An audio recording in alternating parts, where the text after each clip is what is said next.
Yes, he did say that to me. Hard-ish. Yeah, gotcha. 450 to 510. We'll see what happens. Hi, John Harris in Mauritius. John's in Mauritius. Isn't that in the Indian Ocean? Mauritius is Yeah. delicious. Yeah, that's a way away from here. Yeah, it's Long off way the away. It's on the Indian Ocean, right off the Yeah. East African coast. Yeah, sort of like Diego Garcia and the Seychelles and all those places. I think of all in there somewhere. Yeah. They're probably not Diego's even close, but they're all in the Indian Ocean. Diego's even more out in the middle of nowhere. Yeah. The I hear Indian there's been some B-2 bombers sent to Diego Garcia, and I'm sort of like, what does that mean? That can't be good. No. That means, well, it probably has something to do with Yemen, because that's the closest. I thought somebody said it had something to do with Iran, which scared me. Well, I mean, Iran is just around the corner. Anyway, hi, everybody. Yeah. Sorry about Hello. yesterday. We had a last-minute change because Dr. Steph will be joining us imminently, but she was going to join us yesterday and then couldn't and said, could we do it today? And we said, absolutely. If you can join us, we'll change We're it. quick change artists here. Yeah. Thankfully, So- we're all available Yeah. today as well. Yeah. I know let's see, tomorrow's what do we not have good here? for Jeff or Nick. And Saturday wasn't good for Nick. So this was our last chance this week. Last chance. The Last Chance Saloon. For love. Jeff's using Jeff. You'll see that Jeff is using his water bottle as a microphone. Romance tonight. I should probably just use A real microphone. which is right in front of me. I was having that exact same thought. Like the mic is actually Why closer would you than the be- water bottle. You don't need I a was actually hairbrush, thinking Jeff. about- You've got a real microphone. Yeah.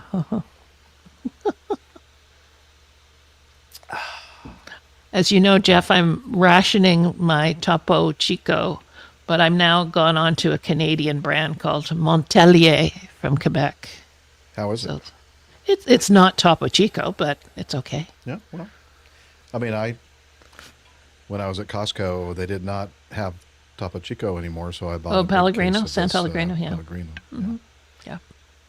It's not bad, but it's not Topo Chico. I know. Sorry. Nothing is. It's I know. you've spoiled me now for bottled fizzy water. I'm sorry. It's all your fault. I'm I've sorry. I've got something else to tell you after the show. Okay. An What's update. this? Anyway, hi, John Harris in Mauritius, and Ed Kof, and Metro Doc, and Mike Kuipers, and Eric in Norway, and Van Ram was here. Tanya, hi, Tanya. Maybe I said that twice. I think I got everybody. Are there two Tanyas, maybe? Yes, and one is my One favorite. is One is enough. my favorite, and one is not. I'm not very happy I mean, with. you can't but- get enough Tanya. Yes. We more Tanya, like more cowbell. Bonsoir It's like more from cowbell. Mauritius. Yeah, more cowbell. Ed Kof. Big hello to Ed. Well, I think Mauritius is a French department, is it not? So that's probably why he's saying bonsoir. I think Mauritius is Bonsoir. Oh, France. bloody hell. Sorry. I just found I thought, oh, that'd be interesting. Slovakian flight 657. And it's from this virtual aviation accidents page not again. And I'm going, You need to- bloody hell. You need to block yourself from Some made up accident. God, I hate these people. I didn't know there was such a thing. Yeah. Wow. Well, that's the second time he's been They bitten by made that. and it's an A340 which broke up in mid-air near Newark, and I went, I've never heard I of remember that. a Slovakian airline flying from Newark to Chicago. What the hell? Yeah, that sounds very suspicious. Yeah. Yeah, that don't Tim think they're allowed Tim to Van do Ram that. saying his brother Mark is there at Sun and Fun. AJ. AJ is at Sun and Fun too. I am. Well, Sun and Fun adjacent. Yes, At at the the moment. Yeah. Yep, I know. everything's on Metro Doc, and Tim and whoever else is making sure we have recorders on. I have recorder on my DAW and recorder on my Mix Pre 10. Duh, on your duh. On my DAW. Mauritius was Dutch, Portuguese, French, and then the Brits. It's been independent for 57 years. Thank you, John. For some reason, I thought it was still French. How ignorant am I of Indian Ocean history? I don't know it. Hi, Maine Marin. No sun, no fun in Maine. Well, we have sun and we have warm. Is it warm there in Toronto? Yeah. After that Oh, crazy weather yesterday, it's 20 Celsius and sunny. That's only 68. That's not that warm. Hey, I guess compared to what you after have you been. saw the snow yesterday, yeah, it's true. pretty I damn. guess that is warm. Pretty damn happy to It's see like it. everybody walking around in bikinis and Oh, I saw Speedos. I saw lots of guys in shorts today. yeah. Yeah. Hi, Donna Rose. Donald Rose. The dodo used to live here, but the Dutch ate them all. Oh, isn't that sad? Well, it's very sad. Those poor dodo birds. They ate them. Yeah. I've heard that they're very tasty. Roasted dodo? Really? Oh yeah, they were like turkeys, like big stupid turkeys. I knew they were kind of. I think I get them confused with the birds on Midway Island. What were those birds called? Or I guess they're still there. The Goonie birds? Goonie birds? I don't know. Blue-footed boobies? I've heard of them. He just wanted to say booby. I know he did. He likes saying It's the bird boobies. that kind of, when they come into land, they just Yeah, kind of Goonie. fall That's forward Goonie birds. Those are Goonie birds. Okay. Yeah, Yeah. but they're all kind of. You're right. In my head, they're all kind of mixed up. Like Yeah, all- Goonie and they're- Dodo, they sound like the same. yeah, kind of- exactly. I'm sure they were related somehow. Distant cousins. All right, Is where's this not that? fascinating conversation? It we're is. It is. All right. This is which- this. Which Air Force is the RNIAF? Royal Ah, I found them. Netherlands. I now know RNI, who the RNIAF are. having? Oh, Northern Ireland. The Royal Northern Ireland Air Force. Nice try. With all three of their airplanes. They don't have the. Like, They that's don't like have Royal the. Air Force. They don't have the Royal Air Force over there. They have their own. No, they What is don't. It's the Royal Netherlands Air Force. I said Netherlands. Yeah, Did you did. you? But The what I is the silent? I? I did. Yeah, what is what's the well I done. stand for? But what's the IA? But what's the? Yeah, exactly. That's what I'm confused about. Netherlands. Oh. It Anybody keeps there? saying Anybody? in the text it says Royal Netherlands Air Force, but I don't know what the I is. Anybody over there in Europe can help us? Eric? Anybody? Maybe it's international because no I matter hope what, when they take off, boxes. they leave the country. Yay! I hope Boxes is here. Yay! He wasn't here last week. We missed him. I Oh, did. that's why everything ran so smoothly last week. Yeah. I tell you, my life is complete when I Haul Boxes is here and we do a paddle your own canoe. Then the show is great. Do we have a paddle you're on canoe? No, I don't know. I can't remember. I don't think we do. Thought she was actually. foreshadowing. I think we do. Don't. I think we don't. Yes, I think we don't. Yes, I mean- I think we don't. Exactly. Okay. He missed 2 episodes. Oh my God. That's just why I was having I Haul Boxes withdrawal. Where's that Steffi girl? She's probably had the cleaners there and she can't get her computer to turn on. And Good. here's Tim Van Ram is edifying us about the Netherlands Air Force there, Jeff. Let's go Dutch. Yeah. I think the Dutch people would readily admit that they are. Cheap? Ah, I wouldn't use the word. it's not cheap. an I, it's an L. Oh, NL. In Netherlands. in most of these things, they've written it as a little L, so it looks like an I, because it's all capitals except for that. Gotcha. And I worked it out because of the RNOAF. Oh, And the okay. RNOAF is the Royal Norwegian. So NL. Oh. and Well, Eric NO. should have known that. Where are you, Eric? Indeed. Yeah. Where are you, Eric? Maid Marin wants us to have in the show notes a recipe for goonie à la orange. That'd be a good show. That'd be a good show thing. Actually, I could do a Goonie bird in. Okay, I'll write it down. Yeah. We'll have to mention it during the show, though, so Yeah, people we will. understand where it came from. Because this part's it's not better gonna to be leave in it the a mystery. podcast. Yeah. Well, that'll show people for not watching the video instead of just listening to the audio. May I test a screen share real quick? Yeah. Yeah. Tim Van Ram is taking umbrage at our comment, the cheap comment. He said, actually, Dutch people are just frugal. That's the word I was looking for. Frugal. There you go. Well, he agrees. As a Is card-carrying... that a kind of fungus that grows on them? Yes. The fungus among us? Yeah. I'm assuming that worked. I wasn't... I wasn't could looking. you do it again? Do it again. I just did it real quick. Stand by. I got to figure out how to do it again. Did it once. We're standing. Well, practice makes perfect. Oh, iHellboxes says, are we having a little memorial for Iceman, Val Kilmer? Can you see it now? What, did he die? Oh, there's... Oh, no, we yes, don't. he have to do that. died. Yeah, he died. Yep, Now you I can can see see it. it. Yep, Hi, I see it. Steffi. Hello. Perfect. I'm so glad you're here. Me too. All right, that works. Hi, Steffi.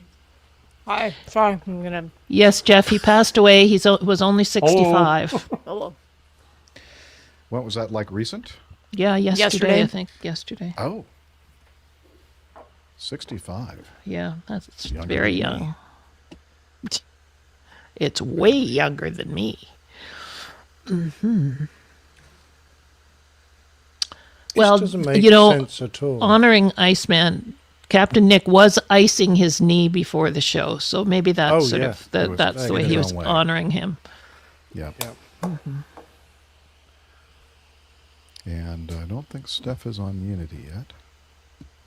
no, because my login doesn't work anymore. Oh, hang on. Let me see if I can fix that for you. Mr. Fix It, he's on the. Got your whiskey there, Steph? I have a protein bar, another protein bar, one more protein bar. 'Cause I'm quite Are you getting hungry. enough protein? I'm a little concerned for you. Did you not have lunch? No, I had lunch, Oh, but I'm okay. just very hungry at the moment. Your protein I have, loading. and I have coffee. That should be about ready here in a moment. So that's what we're doing this evening Okay. or afternoon. How'd you buy me protein and caffeine. Get a new machine there, Steph? Nope. Oh, did it start working again? Yep. Okay, Just out cool. of nowhere. I don't know. My Unity client doesn't even want to open. It's just bouncing up and down. So, Okay. Well, I switched the oh, there it is. subscription, so you should be allowed in now. So you might want to have to like quit Yeah, and it looks like I'm there restart now. it. Yes, you just lit up. Steffi's I see her. Steffi's there. Yay! Yay. Yay! Okay.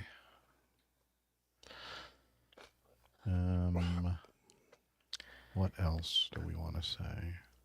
Anything? See, no, Probably not. you tested Roger. I need to do the keynote for my media stuff. For the Oh, yeah. videos. Yeah, there's some videos. There are definitely some videos. Lots of videos. So I said to Captain Nick, he's got to come out of retirement and start flying again because Virgin's flying to Toronto now. Oh, there are, yes, indeed. Yeah. Although I never did a Toronto. I only ever went to Vancouver. They were only here very short time. There was a big splashy. You remember how Branson used to do it, all the sort of bikini-clad girls and all that stuff. And the next thing I know, they were gone. Anyway, Yeah, but they're back. I think someone in Toronto Too was cold for rude to them. bikinis. They're back. They're back now. Flying the 330s. 330 Neos and 330 regulars. Cool. Tim Van Ram is saying your sound is diminished, Jeff. Mine? That's what he says. What is it diminishing? Like A diminished third. it's diminishing Yes. hope in life. Your video. Aviation credibility. Oh no! What happened to my camera? Chip, what? Yeah, I don't know. You suddenly look like you're in a prison cell. Everything is diminishing. I didn't do that. The hell? Uh-oh. This is so great now. Jeff has his set up all the time. He doesn't have to keep setting it up and taking it down. Oh, he's back. Your camera's back. There he is. Yeah. Yeah, I just had to re-zoom it, or unzoom, or resume something. Okay. Now, what was the thing that we were gonna say? Oh, I'm gonna do that, and my volume needs to come up. Right? According to Van Ram, correct. Although maybe it was because you were so far away from the microphone there when you were zoomed out. Actually, my position didn't change. I know. Mouth the microphone. I know. No, you don't. I don't think you understand how this works. Steph could do with a tool. Listen, I'll admit that I'm dumb, but I'm not that dumb. Well, just by you being involved in this whole thing shows that you're not the smartest person in the world. It's brought my IQ way down. The problem is I have a really bright torch outside the window. It's called the sun. And I probably need more of a curtain because there's actually quite a lot of light in the room. You could put a mirror in front of you that would reflect the sunlight onto your face. That's a good idea. Then you get And a you nice can suntan. look at yourself too. Don't you get really hot? admire And yourself. get Yeah, it's burned? already really hot Steph, because I it did is not. hot. Yeah. I've not turned on the air conditioning yet, and it is currently 83 Well, turn your air degrees. conditioning on No, why? because it's I don't have hot. the windows open. I've got my windows open today. Yesterday we had a blizzard. Okay. So is my volume any better, Tim Van Ram? Paging Van Ram. Paging Tim Van Ram. Virgin pulled out. Or anybody that but- might want to comment on my volume? I can continue to bump it up if you'd like. Sounds good, really good to me, but what do I know? Nothing. Hello. 1, 2, 3. He Not much better. says not much better. I don't know. Tim, have you? I have to agree. Oh, okay. Oh, all right, fine. Well then, let me see what I can do on StreamYard. Jeff I sounds can real. crank it all the way up, but I don't want it to be blaring loud. Well, that's nice. Hello. That's Test 1, 2, 3. Is that any That's a little different? better. A Yeah. little bit better. It's Okay, a I'm going to little bump it louder. up even a little bit more in my. Could you sharpen the treble a little bit? I think I know what happened. For some reason, my gain knob was bumped out of position. So You don't want to have somebody Bumped you. bumping your gain knob. Oof, Someone Yes, I bumped your do. knob? that's painful. That's really painful. You know what? I'd put up with it. Okay. Yeah. Oh, we're all so funny today. We really are. We are. So- Okay, is that better? Is my volume better? Van Ram. It better. Van Ram, you better say Captain it's Nick? better. Because I'm Well, I sick of think this. it's I want good it to be still. good. Yeah, it is It's good. still too low? No, I No. don't think it's too low now. I think it's. I think he about sounds Okay. good. There we go, he said. Okay. There we go. He's using audio engineer language. There we go. Oh, okay. Didn't know that. No, All I'm right. just kidding. That's I was being 5 by sarcastic. 5. 5 by 5. Okay. 5 by 5. I'm putting this up in hopes that we're going to get here at some point. See, I play this little game with myself before we even start the show. I set the time that I know. think is going to be half an hour. Yeah. Yeah. Well, it's only been 19 minutes since we were officially. I usually sort of fiddle around the 15-minute mark, I'm hoping, but now we're getting to the 20-minute mark. Well, you know, we're looking for quality here. So and sometimes quality takes a little bit longer, Liz. A little bit? Well, I'm sorry I know your life is so busy. It's not. It's not. I just know that Captain Nick has to go to Betty by. Oh, who cares? But there are so many people you won't even notice when I slip out. Who cares? Jeff is so kind and That's loving. what we're concerned about? Really? Jeff is so Yeah, I know. all that I love you stuff. He doesn't. I do. I'm just that's the way a lot of people that I'm around, like that I sing in the choir with, that's the way they express their love to me. To They say are who mean cares to me. about Jeff? They say bad things. I think. Oh, Did I love anyone you too. see Jeff? I think he was singing, but we couldn't hear him. No, that'd be a good thing. They would like that. Okay, so I think I have the first video ready. Let me. Good. Oh, Okay, good. but I need to present it. Share screen and window. Oh and my, that was nice and loud. that was Captain Nick, Oh dear. I think. Pretty sure. Okay. AJ approves. Yep. That was a resounding belch. Okay. I think Okay. might be ready. Here we Alrighty. go. Fingers crossed, and recorder's still going.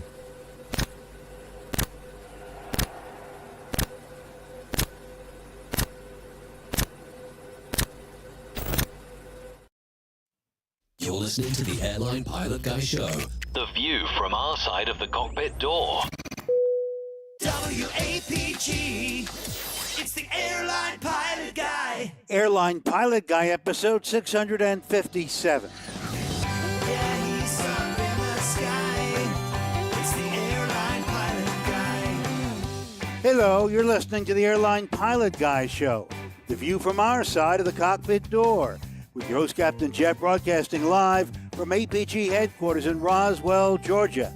Today's show is recorded on the week of March 31st, 2025. Yeah, he's up in the sky. It's the Airline Pilot Guy.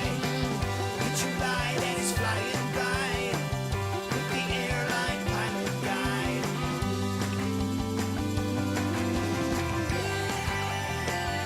In today's episode, another close call between an airliner and a military aircraft near Reagan National in D.C. And an international flight from the U.S. is diverted and delayed because a pilot forgot a passport. Also had more news and your feedback. So get all settled in. Tray tables and seat backs in the upright and locked positions. Electronic devices powered on. I'm Radio Roger, and Flight 657 is ready for pushback. Thank you, Radio Roger. He is an award-winning TV and radio reporter, currently at the #1 all-news station in the nation, 1010 Wins on 92.3 FM in New York City. Welcome to the Airline Pilot Guy Show, an aviation podcast covering the latest in aviation news and answering your great feedback. I'm Captain Jeff, a former U.S. Air Force pilot and retired Delta Airlines captain, and loving it. And let's see, joining me from her lakeside studio in South, a doctor, skydiver, marathon runner, IPA connoisseur, commercial multi-engine instrument rated backstabbing jumper dumper. It's Dr. Steph. Hey, Captain Jeff. Very much wishing I was retired. Work has been overwhelming the past couple weeks, but we'll get through it. Glad I can join you guys this evening. Great to have you with us as well. And just so that people understand that intro and they are new to the show, backstabbing is a positive thing because you actually push needles into people's backs and Yes. squirt stuff in there. Right? To make them feel better, I promise. Make them feel better. Yes. Not right away, but Maybe not right in that moment, but Short-term Yeah, in that pain, moment. long-term gain. pretty quickly thereafter. Yeah, that's our producer's voice. We're going to introduce her momentarily. But great to see you, Steph. And also joining us from his studio, in Hartford, Hereford, and Hampshire. retired professional dog photographer, former RAF RAF fighter pilot.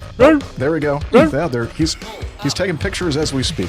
Retired Airbus A330, A340 captain for Virgin Atlantic Airways. It's Captain Nick. Hi there, Jeff. Hi, everybody. We've got a full house tonight. Okay, this show, what are we? 657. Well, I found an aeroplane, 657. It's the serial number of an F-16. Okay, Juliet 657. Now, the reason I thought it was interesting is because it was in the RNLAF, which is the initials of an Air Force. Answers on a postcard to Captain Jeff. But it not only did it belong to this Air Force, RNLAF, Run left. Seems to be a very unpopular aircraft because it arrived on 311 Squadron, was very quickly moved to 323, 314, 316, 323, 313 squadrons, then on to 315, 313 and 311 before moving to 306 Squadron, all part of the RNLAF, before it was finally moved to FACH Grupo 8, which is the Chilean Air Force. So whatever, no one seemed to like it very much and everyone wanted rid of it. So they finally got Does somebody anybody to buy want it. 657? No. Give it to somebody else. Oh, That's not a good intro to this show. Everyone's going to want to listen to this show. Oh, yeah. Yes. So unlike that airplane. Yeah. Yeah. Indeed. Yes. Very much unlike that. All right. Well, thank you very much for that information, Captain Nick. And also joining us from the swamps of Central Florida, enjoying some fun in the sun. Race car driver, high performance, high altitude tail dragging, complex endorsed commercial instrument rated pilot with an affinity for self-taught haute cuisine and anything with enough horsepower to kill him. It is Alpha Juliet. We like to call him AJ. Hey Jeff, hey everybody. Really glad to see you guys. Sorry I've been out of loop for a little while, but really glad to be back on. Looking forward to it. Great to have you back with us. Can't wait to hear what's been going on in your life recently. All right, so we're going to fade that out, and we're going to push this button and introduce from her studio in Toronto, Ontario, Canada, retired financier and aviation enthusiast, spreadsheet master, and it's our producer, the lovely Liz Piper. Hi, everybody. That music just makes me want to stand at attention and salute for some reason. I don't know why. It just does. Yes, I love it. I really do. Oh, That was just recorded, saying to what, in the attention 60s? already. Yeah, well, thank you for noticing. I didn't know the camera was shooting below my waist, but Zoom down again. thank you very much for that. I guess I'm probably going to have to take that out of. I think Yeah. you're Snippety doo-dah. Yes. Take it out, Jeff. See if you watch Take the it video, out.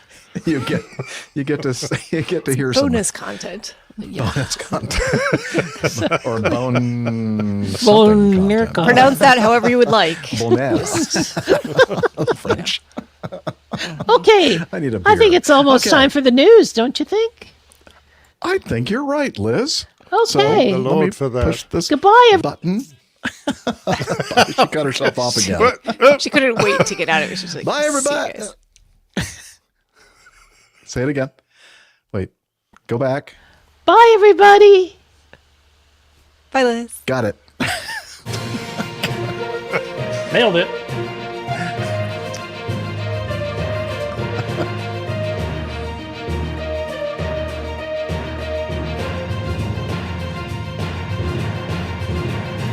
Stand by for news. Okay, let's see. We're going to start off with another incident up near DC, Washington, D.C.A. Airport, National Airport. Another close call. Airplanes getting close to each other. And let's go ahead and start off with this video, this audio, I should say, from liveatc.net. And it starts by saying the Delta Airlines A319 performing flight 2983 from Washington to Minneapolis was on initial climb out when the pilots received an onboard collision avoidance warning. Delta 2963, 2983, runway 19, take off flight, runway heading, maintain 5000. Runway heading 5000, take off 19. Okay, clear for takeoff. Blue Streak 308, contact on departure. Switching departure, Blue Streak 308. Previous airplane. Departure, Blue Streak 308, passing 2000 for 5000, heading 170. Okay, that's departure control. Blue Streak 308, time operator contact, maintain flight level 190, heading 090. Heading 090, 190, Blue Streak 308. Delta 2983, contact on departure. Delta 2983, switching good day. Delta 2983. Delta 2983, can you hold your Too late. Delta 2983, 1800, requirement 5000, runway heading. Delta 983, coming to departure radar contact. I maintain 120,000. I maintain 120,000, 2983. All aircraft in the whole day 19, just stand by for a few minutes. We got a temporary stop on departure. That's 2983, clear to elbow. That's 2983, go ahead. We had a momentary TCAS already. Was there an actual aircraft about 500 feet below us as we came off of DCA? That's 983, affirmative. Okay. Lucy 5576, we'll get you back in. The flyby's all done. Appreciate your patience. Sorry I couldn't give you more of a heads up. They increased their time over target, so that's what the vector away from the field was. Gotcha. Thank you for the heads up, Mr. President. Somebody screwed up. Yeah, yeah, that was not supposed to be handled that way. You can go ahead and remove the video if you'd like, Liz. So let's see here. Let me find, please. There we go. This from NPR.org. Delta plane and Air Force jet, actually jets, ordered to maneuver to avoid collision near DCA airport. I'm not sure about that. I'm not sure that the Air Force jets, they were T-38s, I think a 4-ship.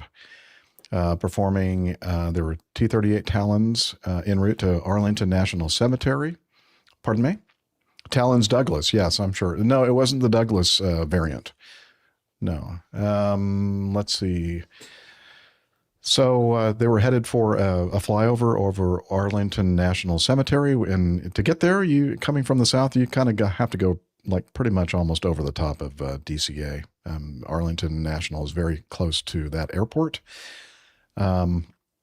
Let's see, at 3:15 local time, that Delta Flight 2983 took off from the airport soon after an alert sounded inside the cockpit of the aircraft, indicating that another aircraft was nearby. It did more than that. It actually issued an RA, a resolution advisory, corrective instructions to both aircraft, the agency said. That's interesting. I'm not sure. Well, I don't know what the T-38s have in them. They're configured quite a bit differently. They're much more advanced now than they were when I flew them in the early 80s. So I'd imagine they have at least ADS-B, some kind of collision avoidance system. Yeah, you were lucky to get an altimeter, weren't you? We did have an altimeter, yes. Yeah. Or you could just look out the window and go, we're about 500 feet. That's close enough. Yeah, that's good to me. Yeah. The FAA said that they're investigating the incident. Delta said its flight crew properly followed instructions from their Traffic Alert and Collision Avoidance System, TCAS. The airline said it will cooperate with regulators to review the incident.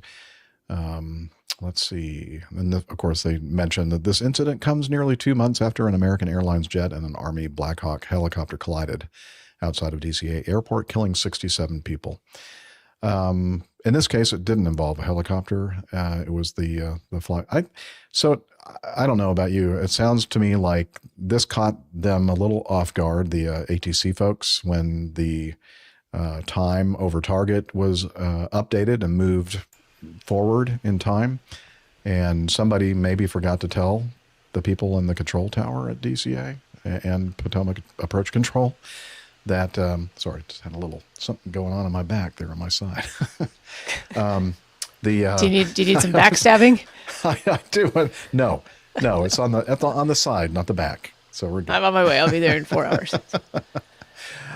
Anyway, so it sounds to me like somebody dropped the ball, didn't advise everyone that should have been advised, and luckily there were no collisions, and that the Delta 319 had the TCAS system on and working, and they followed the corrective actions and avoided a catastrophe. But that is a cute little, that 319, that Airbus A319 that Liz is showing on the video, which we'll have in the show notes, is, yeah, it's just a tiny little thing. Have you ever seen a 318? That thing looks like a little toy. It doesn't even look like I tried several times to take the 318 flight that used to go from JFK to London City, And Oh, yeah, several yeah. times in a row, something happened where it got canceled or changed, and then they discontinued that service. So it never happened. But yeah, Aw. tiny little Airbus.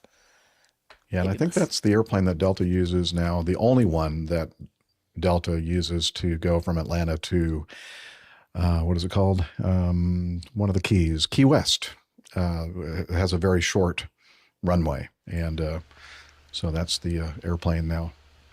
They send a short plane, yeah, because you have a short runway. Yeah, the performance of the thing is much better in that kind of situation. Anyway, Yeah, what do I you mean, think? Do you think I agree with I'm you. I onto think, something, or? well, Yeah, I don't know. go So ahead. these types of things are, I have a little bit of experience with stuff that involves specific timing over targets, over sometimes Dropping in congested objects. areas.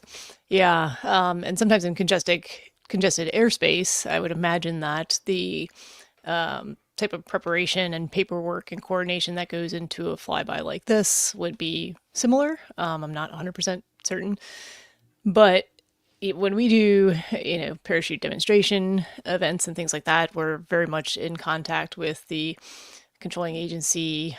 We need permission to be in that airspace. There's a lot of paperwork that gets filed in advance. You have to call in advance, usually an hour before the actual intended time of the event or before you're going to take off. You have specific instructions of who you're going to contact in the air. Everyone has to coordinate. There's a lot going on. And I've definitely done it a time or two in fairly congested airspace. And then the coordination gets a little bit, there's just a lot more that goes into it. Sometimes calling even multiple days in advance to make sure that we know who we're going to be talking to, make sure everyone has the appropriate paperwork. Because if it's in a lesser congested area, let's just say that sometimes I've called and they've gone, yeah, let me check the files here. And, they didn't know about it in advance. But if it's going to be something high profile, congested area, we definitely want to make sure that everybody knows well in advance of what's going on so we get the timing correct. We don't hear on the recording, on the VHF frequency, unless maybe they were talking before this recording started. But I have a feeling that, we didn't hear the T-38 Talons on the same frequency that the Delta and JetBlue flights were on. And that may have been helpful to the other aircraft if they had heard. Maybe the T-38s were using a UHF frequency, possibly. I don't know. That may have helped if you, as a pilot, I used to be one. Well, I guess I still am one.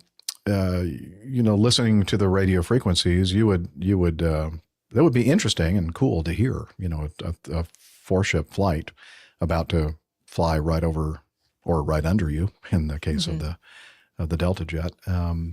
But that may have helped the situation. But it just seems like I think it's odd that the controllers seem to be like unaware that this 4-ship had already made it into their airspace.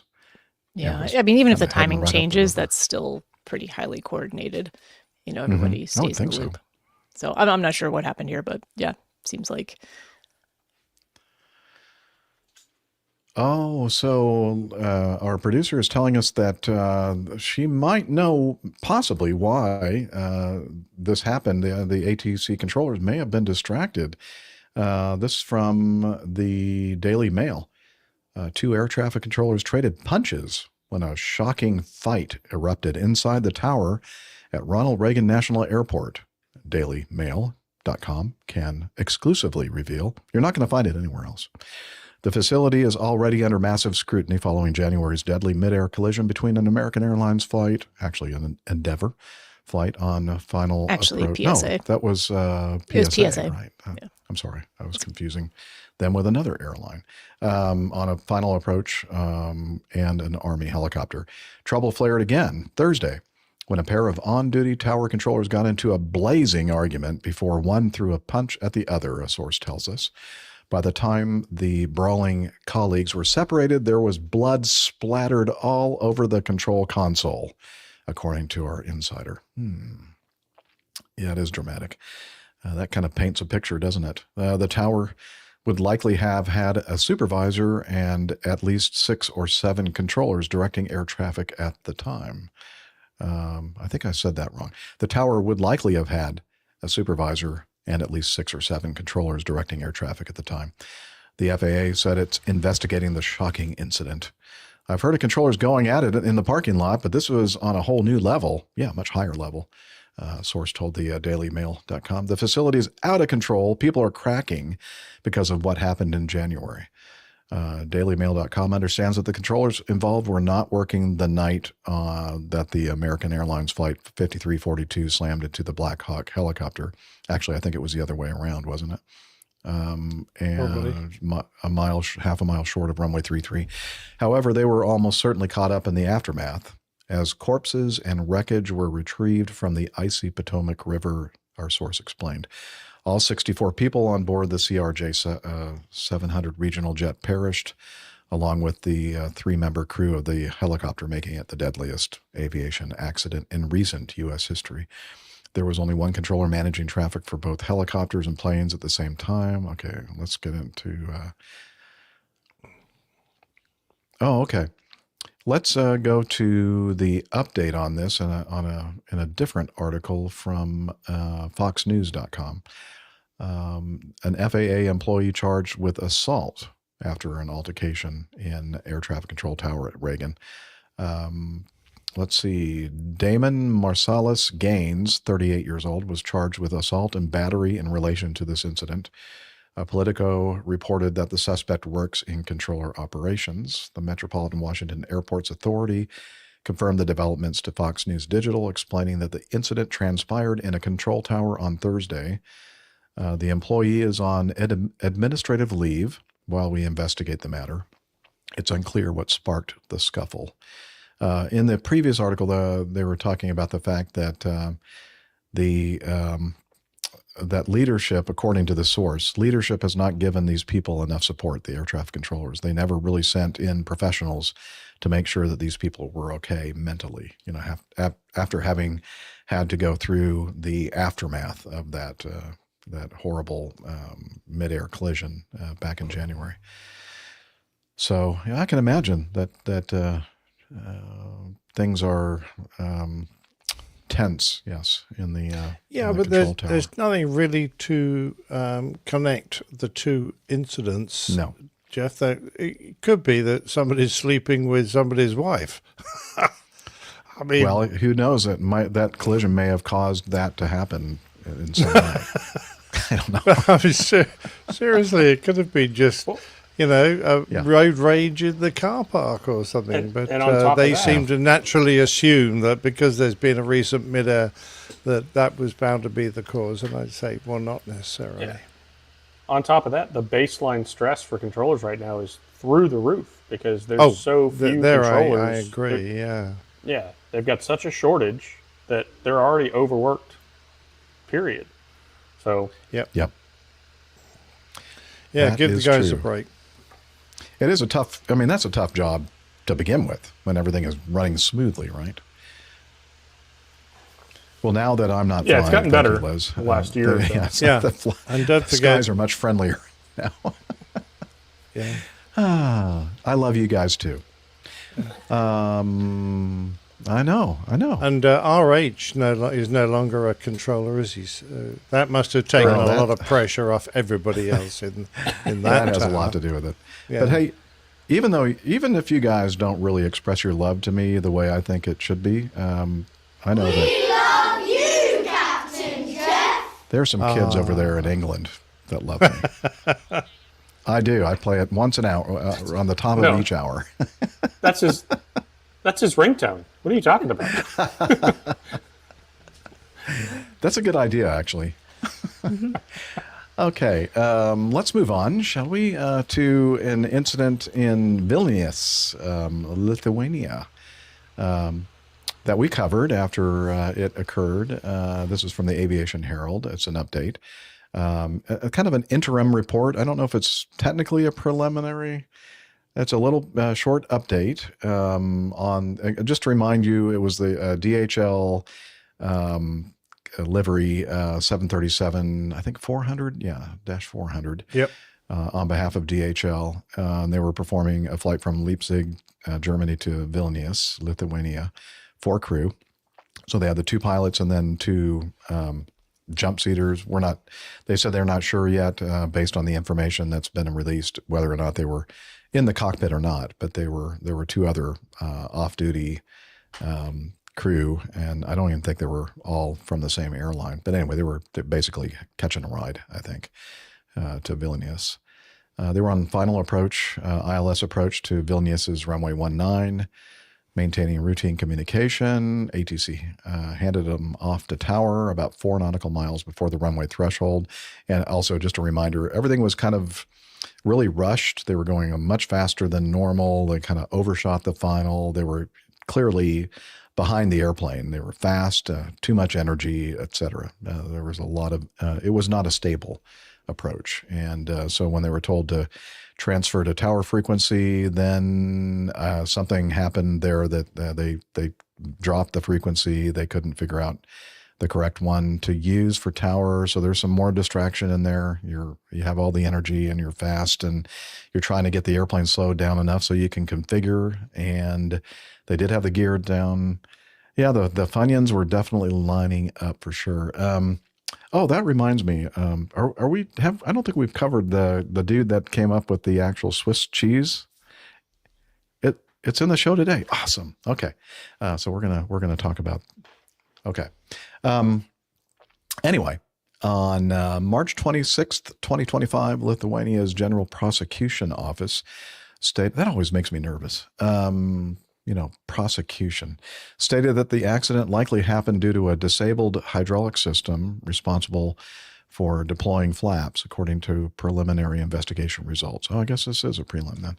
Other versions were refuted by the data obtained during the investigation. Investigators asked Spanish authorities to question the pilot, a Spanish national. Runway elevation is 647, the last ADS-B position, suggesting a flight level 007, thus indicates 1,020 hectopascals, height of 253 feet when the aircraft on a 3-degree glide path should be a height of 336. So they were not quite 100 feet low, but they were low for sure. And when you get close, that's a pretty significant deviation from the glide slope.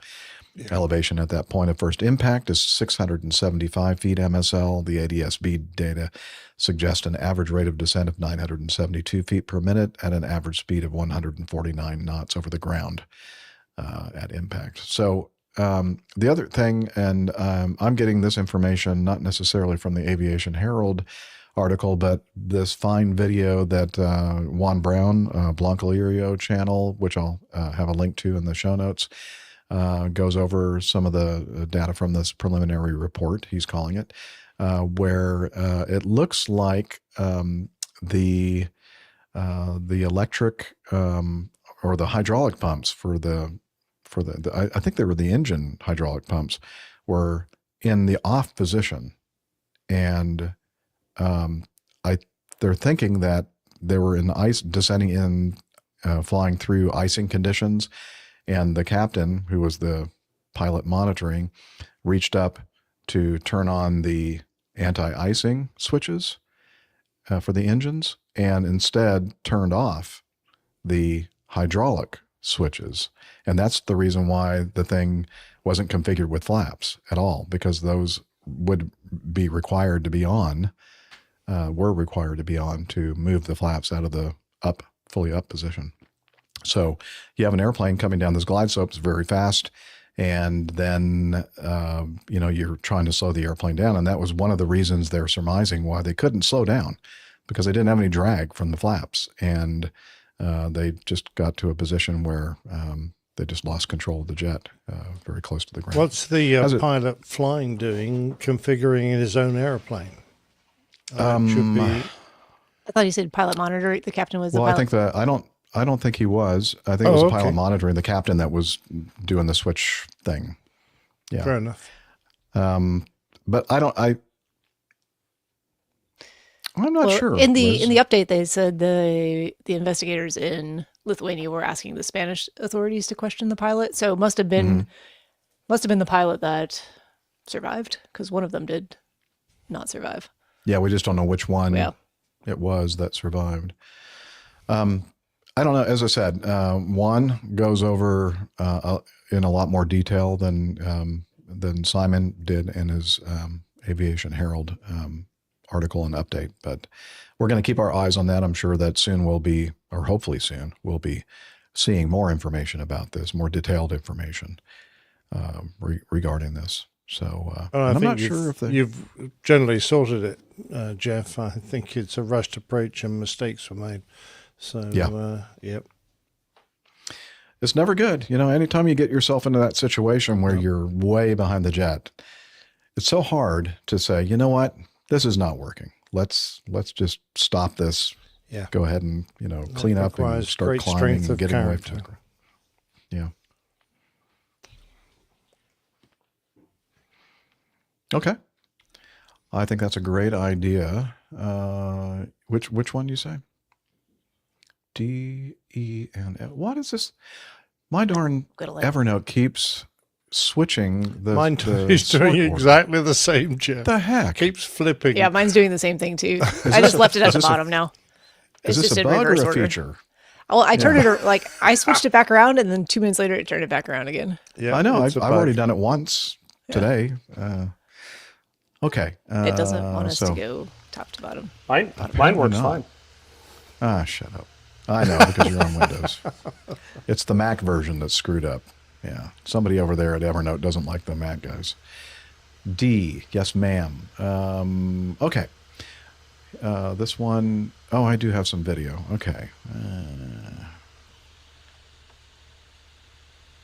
Okay. What, already? Oh, no.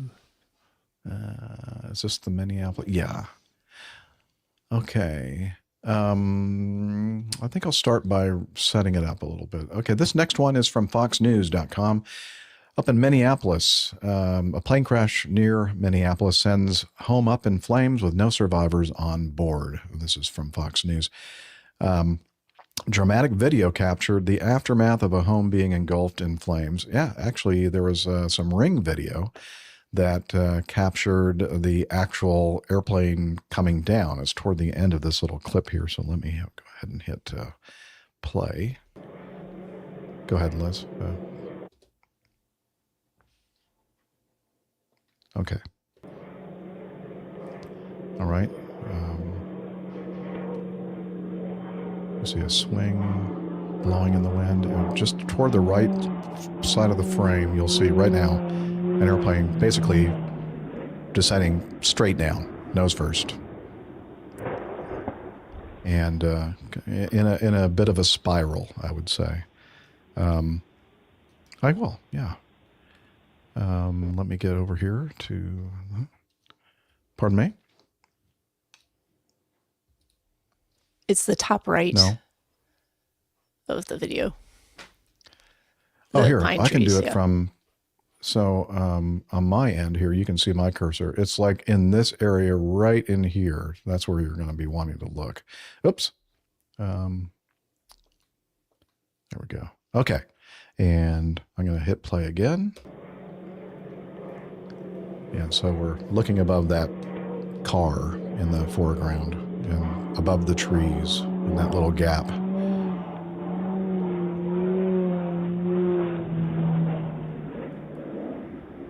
So it's in a spiral dive, I think you would characterize that. And you can also hear and I don't know for the sound of the engine, only in the right channel for some reason, kind of making that. Now, I don't know if that's the engine's RPM changing or that's because the thing is in a spiral.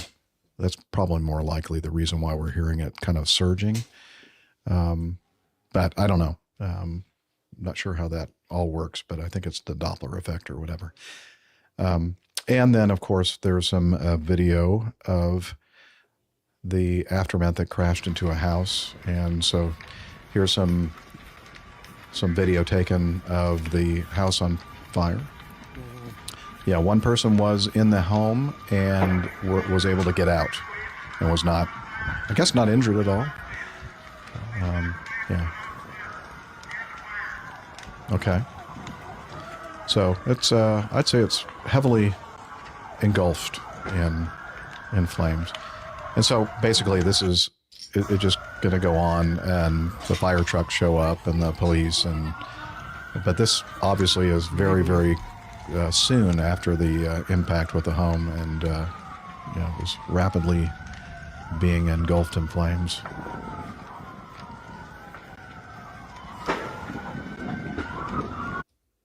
Anyway, so sorry, it was a little loud. So let me see. Let me read a little bit more to the story. Dramatic video captured. Okay, we talked about that. Brooklyn Park. Again, this is near Minneapolis, Minnesota. Confirmed to Fox 9 that there were no surviving passengers on board the plane.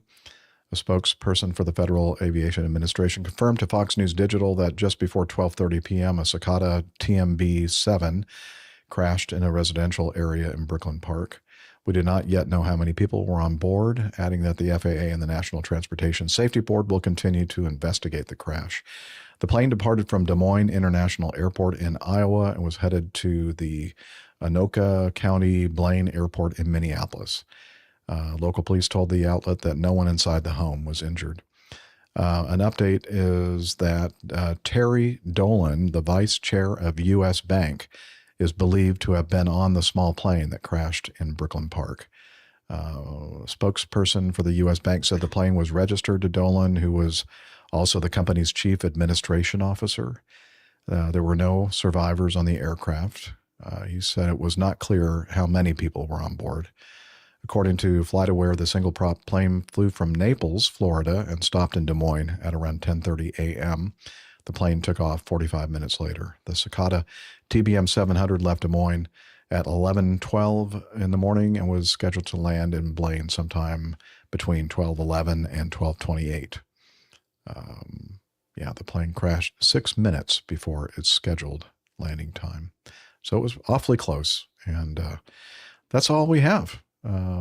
Information regarding this. I mean, was it was an icing situation, and they lost control, or I don't know what happened here. There's some clues that it wasn't fuel starvation or engine failure. No.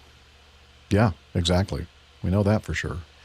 But what exactly happened? I guess we're going to have to wait for more investigation to occur.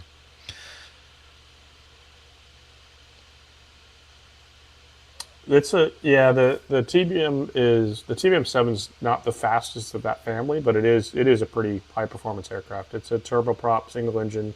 I want to say there's 6 or 8 seats. It's kind of the next step down from your own personal jet, basically. Nice.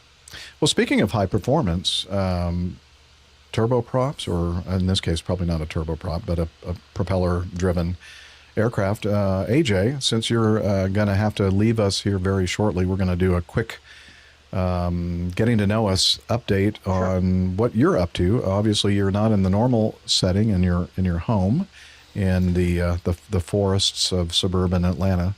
You're down in Lakeland, Florida at Sun and Fun, and tell us about how that's going.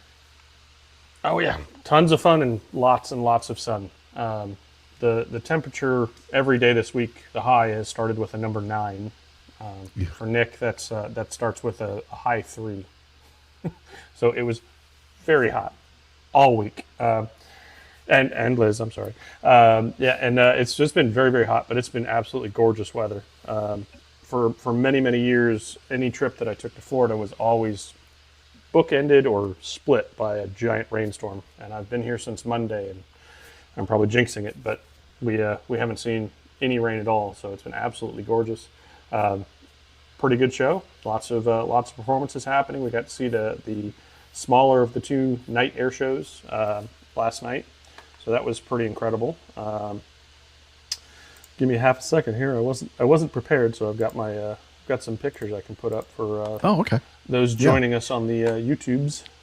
For those that aren't aware, Sun and Fun, some people have called it like a sort of not a miniature, but a smaller Oshkosh kind of event. Yeah, it's very, very similar to Oshkosh, just a little bit smaller scale. Not quite as large as you say. Mm-hmm. Let's see. There is us taxiing in. And actually, as you were saying, Jeff, we did fly in a turboprop this year. It's a Malibu Mirage conversion with a jet prop DLX. So it does actually has the same engine as that TBM we were just talking about. So the TBM that we saw crash was a turboprop then? Yes, it was. Yeah. Oh, okay. Yeah, it's a PT6 powered airplane. Okay. Same engine, a little bit different variation on the TBM from what we have, but that's what we flew in there, the old yellow jacket. I think we've seen that before. Yep. I've had the distinctive paint been very job. lucky, very distinctive. Yes, everybody recognizes it. But been very lucky. Had the opportunity to fly that a few times. Got to come down with Larry and have some fun in the sun, as they say. We got this amazing house. I'm actually cooking for our group tonight, so that's part of why I got to run. I got a whole bunch of steaks ready to go on the stove. So exactly. So, but this kitchen is absolutely incredible in this place. Man, it's amazing. Back to the air show. So we got nice heritage formation flights. Kind of hard to see. I wonder if I can zoom that in a little bit. But that is P-51 there in the center, and then you have a F-22 and an an F-35 and an F-16. So that was really, really neat to see that those guys flying. Really incredible. They've done heritage flights most every day. Here's the video flyby. Very cool. Or under it, right? I just saw an A319 go 500 feet over it. Yeah. And this is some stuff from the night air show. So really amazing laser show in the background. They had there's our dinner. These are not in order, as you can see. We'll get back to those. Part of the night air show is this really, really amazing performance by this guy in a jet powered glider. So it is a glider that they have attached 2 jet engines to, and then strapped a whole bunch of fireworks to it, including these things on the wings, which are spark shooters. Absolutely incredible. There's the twin jets on either side of the glider. There's him flying through at night, doing all kinds of incredible aerobatics with just fireworks and things going off all over the place. It was really, really incredible. So if anybody hasn't ever had the chance to see a night air show, you need to put that on your list. It's absolutely phenomenal. And then, as I mentioned, I'm cooking dinner for the crew. So got a whole bunch of. There's your protein bar, Steph. Yeah, it's four of us. Yeah, 4 people. That protein looks better than the protein bars I was consuming earlier. Yeah. So we got that. We got another one of our guys is cooking some shrimp etouffee. It's going to be quite the feast. So it's been fun.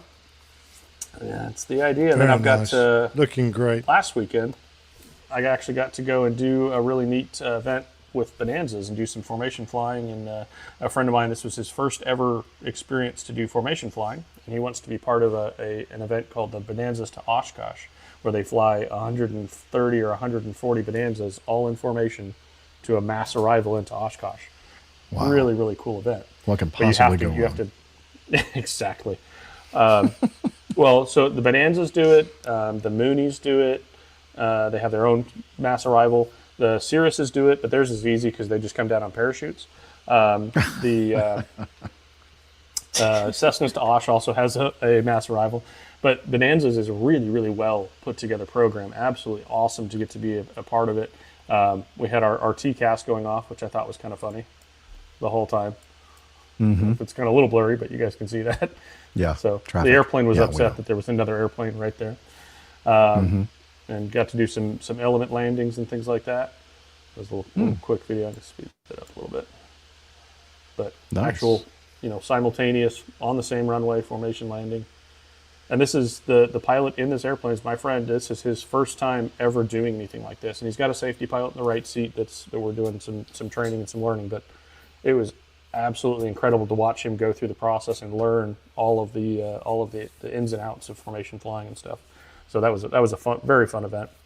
It's been airplanes, and airplanes since I've talked to you guys last. So hopefully we'll get a little time off. And was he supposed to take the lead there? I knew you were going to say that. I noticed the same thing. I don't think they're supposed to be doing that. Yeah, he got a little acute, as they say. So yeah, he old part of the debrief. Exactly. Yeah, and I'm hoping to. I shouldn't be putting this out in the world because then someone will hold me to it. But I have a lot of video and a lot of audio from that event that I want to try to cut together into some sort of a little kind of mini documentary thing for him because I got all of his briefings and all of the big briefings and the flights and everything from a bunch of different angles. So I've got actually a couple of terabytes of data that I have to shrink into a very small amount of time. So that was maybe a big bite that I took, but we'll see what happens. So. Hey Liz, do we still have the news item about the Bonanza with the door coming open? I know we don't have time to cover it on today's show, but maybe we can cover that again, or not again, but in a future show, because I was kind of curious as to not only you, but also Camacho, because he flies basically a Bonanza, the Debonair, very similar. Yeah, interesting things happen when that door pops open inside the cockpit. I know for some reason, or for some airplanes, it's no big deal, but other airplanes, it's a huge deal, right? If it pops open on a 172 or a 150 or something like that, like whatever. I mean, it's probably already popped open, right? So to cool things down. Yeah, it's opened on purpose. Exactly. Yeah, possibly. Air conditioning, the window. Or Steph's airplane, the doors. The door's always all the open. Time. Yeah. Like, what are these doors that close? Yeah, we actually have a speed rating on the 172s that you can open, that you can have the windows open while you fly from Cessna. Mm-hmm. So, that's the thing. But we can talk about that. There is some pretty interesting stuff about what happens inside of a cockpit of a Bonanza. Yeah. All right. Very good. We kept kind of pushing that, from show to show, because I wanted to be sure that we would talk about it with some GA people and kind of the significance of that event. Okay, very good. Well, you need to go and cook some steak and other good food for these fine folks down there at Sun and Fun. Thank you for taking some time out from the festivities to be with us today, AJ. Absolutely. It's really, really great to see you guys, and hopefully we'll see you again very soon. Cheers, man. Right. Enjoy. Oh, and don't forget to send some of that stuff to me so we can put it in the show notes. Oh, absolutely. I will. Okay. All right. Very good. See ya. Bye. All right. So I think that, where were we, Liz? Yeah. But as far as, do we still have time to cover more news? Okay. All right. So we're going to, which one did you say we should, E? Okay. Oh, it's a video. Of course. All right. Let's see here. Yeah. This next one is some ATC aircraft audio from liveatc.net in video format, which we'll have a link to in the show notes. But we're going to go ahead and play it so we can hear what happened on this. And that's about all the information that I have to tell you. The headline says, pilot, father, and mom, so the father was the pilot, and the mom, black out mid-flight.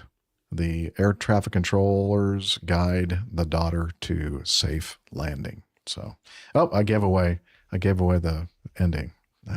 Darn it. Okay, here we go. Of course, here we go. Yep, nope.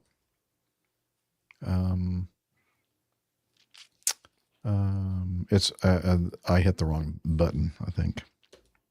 No, what? That's not playing. Why are you not playing? Hang on. Let me see if there's actually. Oh, I guess it's not there anymore. Well, yeah, I can. Okay, I'll go to the alternative method. Yeah, I'll go to play the video file. And I'm going to go to video. You tired, Steph? Yeah, I am actually a little bit. I'm sorry. Both. I'm not bored. I just needed to yawn there. Let's see. You're making me yawn. More oxygen. I could use some more coffee too. I might. Do I have a minute? Oh, no, I'll wait. Okay, here we go. Manchester, this is November 9132 Victor, and the pilot of the plane is not well. If we have to go back to Laconia, please help me. A panic-stricken voice from November 9932 Victor, Boston approach. What's your position right now? We just left Laconia. We were headed west, and probably I'm over I-93. Okay, you just, what was your, do you have a problem right now? Is that what your request is? Pilot of the plane is not well. He's very, I don't know what. I can't tell you what happened. He just is not responding at all. 9932 Victor, Roger. Squawk 5171 on the transponder, 5171. 5171, I'll try to change that over, thank you. Squawking 5171. Sounds like she's done this before. November 9932 Victor, this is Boston approach. How are you doing? I'm fine. My father, who is the pilot of the plane, is not really responding. He cannot talk very well, and he's not doing well. Okay, November 9932 Victor. Do you have any experience at flying the airplane yourself, ma'am? I've flown a Warrior. I've never flown a Malibu. Okay, well, they're very similar, and we're going to do the best we can to help you right now. Can you are you familiar with any of the functions of the airplane, like the transponder and stuff? The transponder, yes. The code, the frequency code. Okay, November 9932 Victor, yes. Okay, yeah, we've got a good reply on your transponder and stuff. What would be your request? Are you familiar with the Laconia Airport at all?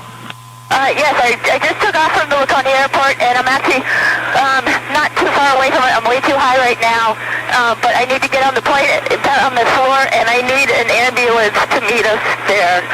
Okay, and November 32 Victor, how many other souls are on board the airplane, and how much, I'm assuming you have plenty of fuel since you were en route somewhere? We're in Utica. We have plenty of fuel, and my mother's on board, and she's trying to help my father right now, but he's kind of swatting her away. Okay, very good. And is he going to inhibit your ability at all to fly the airplane? He has no ability at all. Okay, very good. November 32 Victor, can you, are you able to turn the airplane to a heading? Will you be able to turn the aircraft to a heading of 330? That'd be a left turn. I can turn the plane to 330. Hang on, I got it. Okay, very good. Turn the plane to a heading of 330 and advise me when you're on that heading.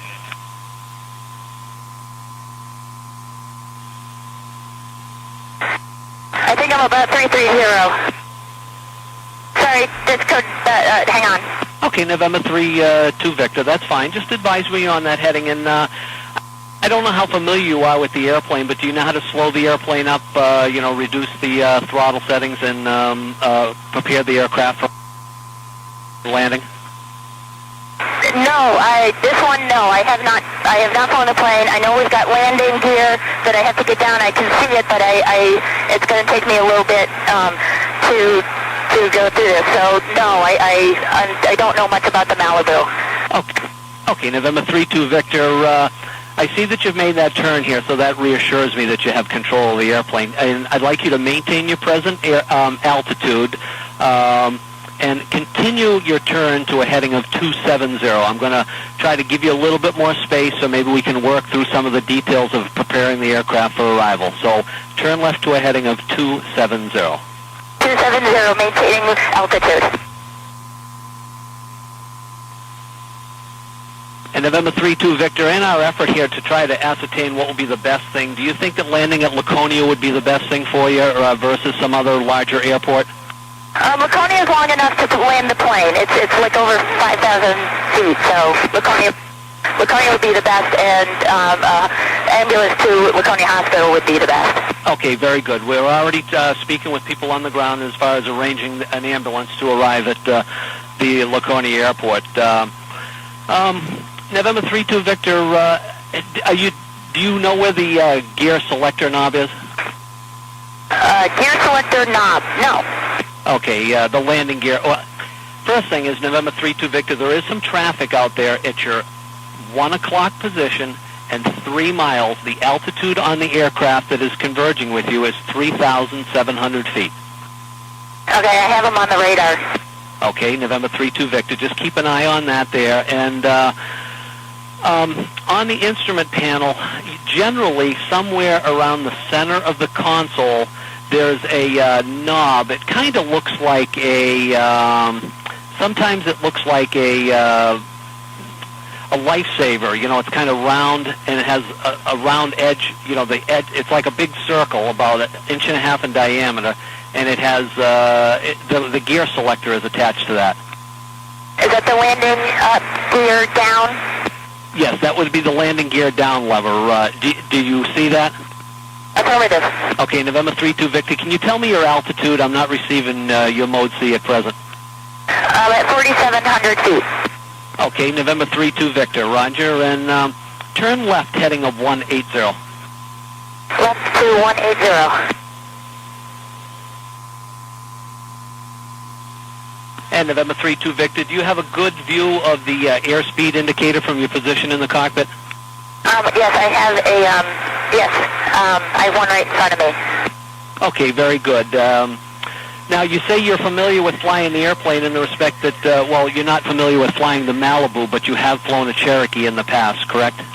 I've flown a Warrior, Piper Warrior.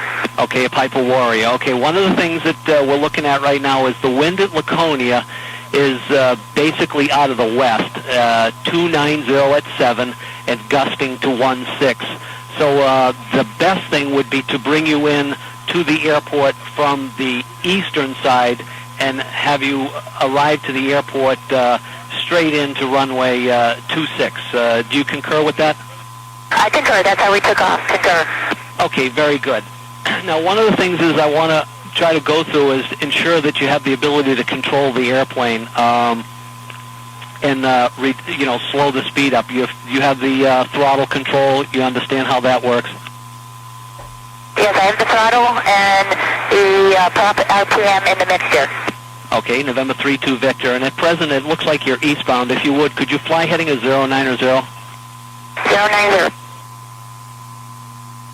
And November 3-2 Victor, one of the things that we're trying to work with is the fact that, the fact that you're on the clearance delivery frequency will help us a lot because radio communications, sometimes we lose on the other side of the mountain, but because you're on the clearance delivery frequency, that's going to help us a lot in maintaining two-way communications with you.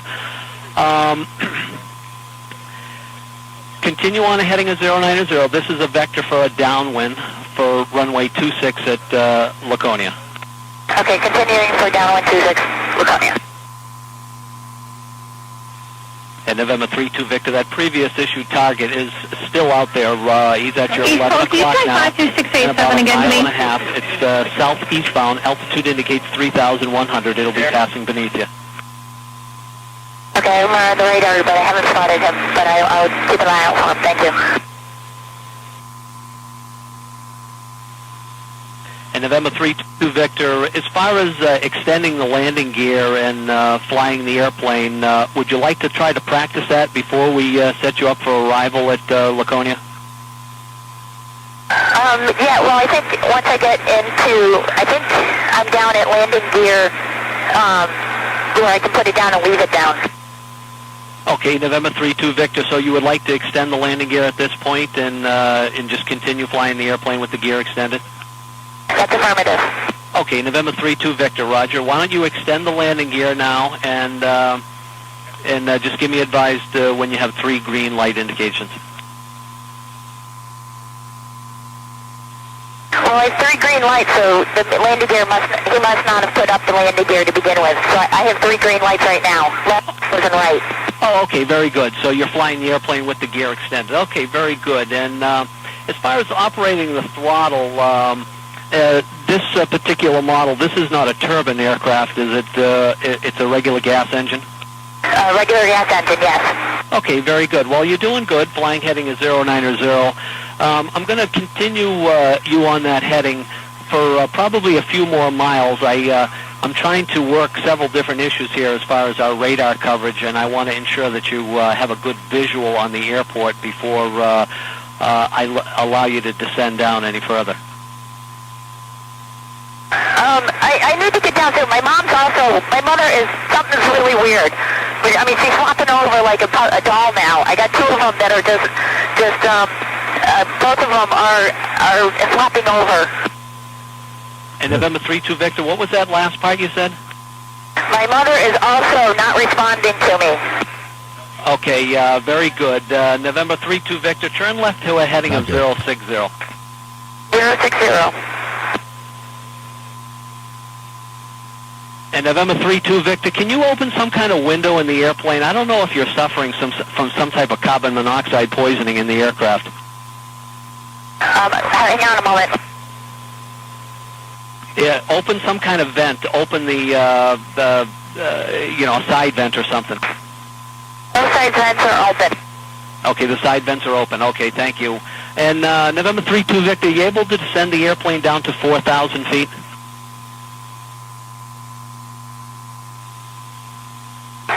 Descending to 4,000. Okay, November 3-2 Victor, so you should be over the lake at this point, is that correct? Correct, I'm almost to Westboro. Okay, very good. So you're very familiar with the area, so you know if you continue northbound from here, maybe you're heading at 360, you're going to see Wolfboro, and then the Laconia Airport will be off your left side by about, I'm going to say you're 9 o'clock and about 7 to 8 miles. Correct, I have the Laconia Airport in sight. Okay, November 3-2 Victor, Roger. With the gear extended, why don't you start your descent down now to, say 2,500 feet. Descending to 2,500 feet. November 3-2 Victor, one of the most important things is you remember when the airplane does get on the ground that and I'm assuming that you're familiar with this since you've flown a Cherokee before, is to use the brakes as soon as the airplane lands. Okay, use the brakes as soon as I land. Yes, don't let the airplane start freewheeling down the runway. You don't want to lose control of it. Once the airplane touches down on the runway, and based on your experience from flying a Cherokee before, just keep it aligned with the center line when it does land, but do ensure that you step on the brakes and slow the airplane down to a complete stop, and then pull the mixture out as soon as the airplane gets on the ground and stop the engine, because you don't want to have the engine running or have it impede anybody's ability to access the airplane and provide assistance to your parents. Okay, I understand. Okay, very good. So November 3-2 Victor, you have the airport in sight, and you're in a gradual descent. At this point, would you like to add maybe 10 degrees of flaps? Flap, Okay, if you're not familiar with the flaps, then don't be too concerned with that. But say your airspeed. Airspeed 130. Okay, why don't you start pulling the throttle back a little bit, maybe a couple of hundred. Well, do you go by manifold pressure on that? Your guess is as good as mine. Okay, reduce the manifold pressure to about 20 inches and start slowing the airplane down. Okay, where's manifold pressure? Where is that? Well, actually, why don't you just pull the throttle back, the black knob. Pull the black knob back out till the engine starts to slow down a little bit. Just listen to it by sound.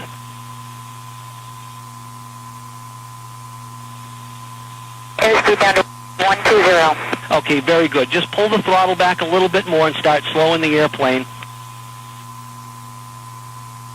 Now, when the airplane does land, you're probably going to be going very fast. So, like I said, just apply the brakes as soon as you can get the airplane. As soon as the airplane touches down on the runway, you're about 2 miles from the airport. Are you able to reduce the throttle a little bit more and just slow the airplane up?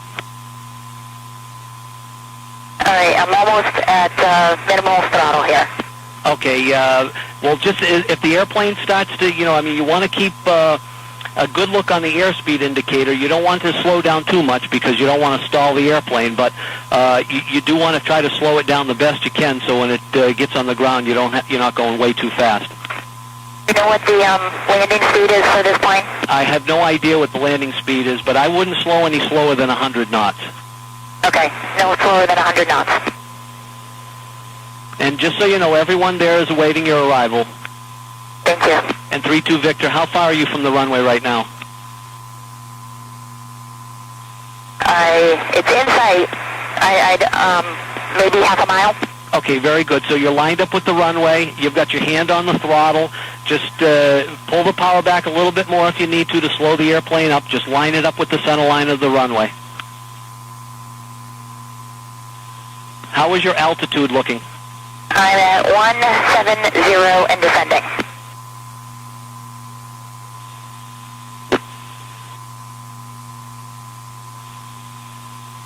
November 32 Victor, how far from the field now?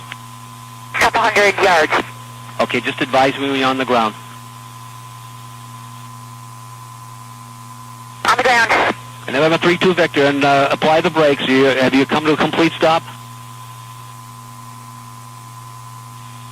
Yes, I'm at a stop. Thank you very much. Here's the fire department. Thank you very much. 32 Victor, Roger, very nice work. Make sure that you stop the engine, pull the mixture out, the red knob all the way out. Engine has been cut. Thank you. Okay, thank you. Have a nice afternoon. You too. Thank you very much. Wow. That's amazing. I'm so impressed with both of them. That was fantastic. So part of on the video, they have some narrative a little bit here and there during this whole sequence. And they mention that the fact that not only is the air traffic controller an air traffic controller, but he's also a certified flight instructor. And so, wow, I mean, that worked out well for her. And worked out well, but you don't expect to have to be giving someone flight lessons, from outside the airplane and in an aircraft that they're not familiar with, you're not overly familiar with. There's a lot going on there, but I think he had some very, very good he was able to assess pretty quickly that she at least had some decent amount of flying experience. She knew the basics enough to be able to put his instructions to good use. I was surprised it took so long for him to ask what her airspeed was. I mean, I know, I was thinking that too. The whole time I'm going, well, maybe we missed that part of it. Maybe they didn't put that into the video or whatever, possible, but I'm thinking that would be an important piece of information that I would want to know. But the other thing too is I think at the very beginning she was so flustered by the medical emergency occurring too. Yes. Mostly it was, hey, make sure we get you calmed down first so we can talk you through all of this. And so it was like she was two different people there. At the beginning it was like, oh, this person's never been in an airplane before, and then all of a sudden you go, well, it sounds like she's an experienced pilot to me. Toward the end, the way she was talking on the radio. No, you're quite right, Jeff, but not that experience because, it didn't flow. It didn't, the terminology just wasn't there. Mm-hmm. She obviously knew something, but huge gaps, I suspect, in her knowledge, particularly with this airplane. So very, very well done for both of them to just keep their cool and do the right stuff and just concentrate on the basics to get the airplane safely on the ground. I was just absolutely amazed how well they both did. And towards the end, they're almost like joking with each other, bouncing off each other. It was a really good rapport that he built up with her so quickly. Mm-hmm. Mm-hmm. Yeah, I bet they have. Yeah, they definitely Steph, need to you were meet each saying other. some more? Oh, I was going to say, I think the reason why she sounded maybe better than you would expect for someone who, the information that we have is that she doesn't have a license, she's not certificated, but has flying experience. These are her parents that she's with, so I suspect that she's perhaps flown a lot with them in the past. So she's obviously very bright. She can, you pick up on a lot of the communications, you figure out, how to do all of that back and forth and do it in a way that's succinct and makes sense. So, but still, well done to her. That's a very stressful situation to be in with your parents, obviously both experiencing medical emergencies. You're in an airplane you're not familiar with, and aren't a licensed pilot yourself. So yeah, well done. Couldn't agree more. That was a fantastic job for both of them. Yeah. No, yeah, they didn't follow it up with anything regarding, exactly what happened to them, but carbon monoxide definitely could have been a thing. And it was good that he made this suggestion that she open up the windows or vents to get, the air diluted a little bit. Tim Van Ram says best button she knew was the push to talk button. No kidding. I mean, we just take that for granted. Like you just push this little button right here and then you're talking outside the aircraft. And a lot of people, that have never had a flying lesson wouldn't necessarily know that that's even a thing.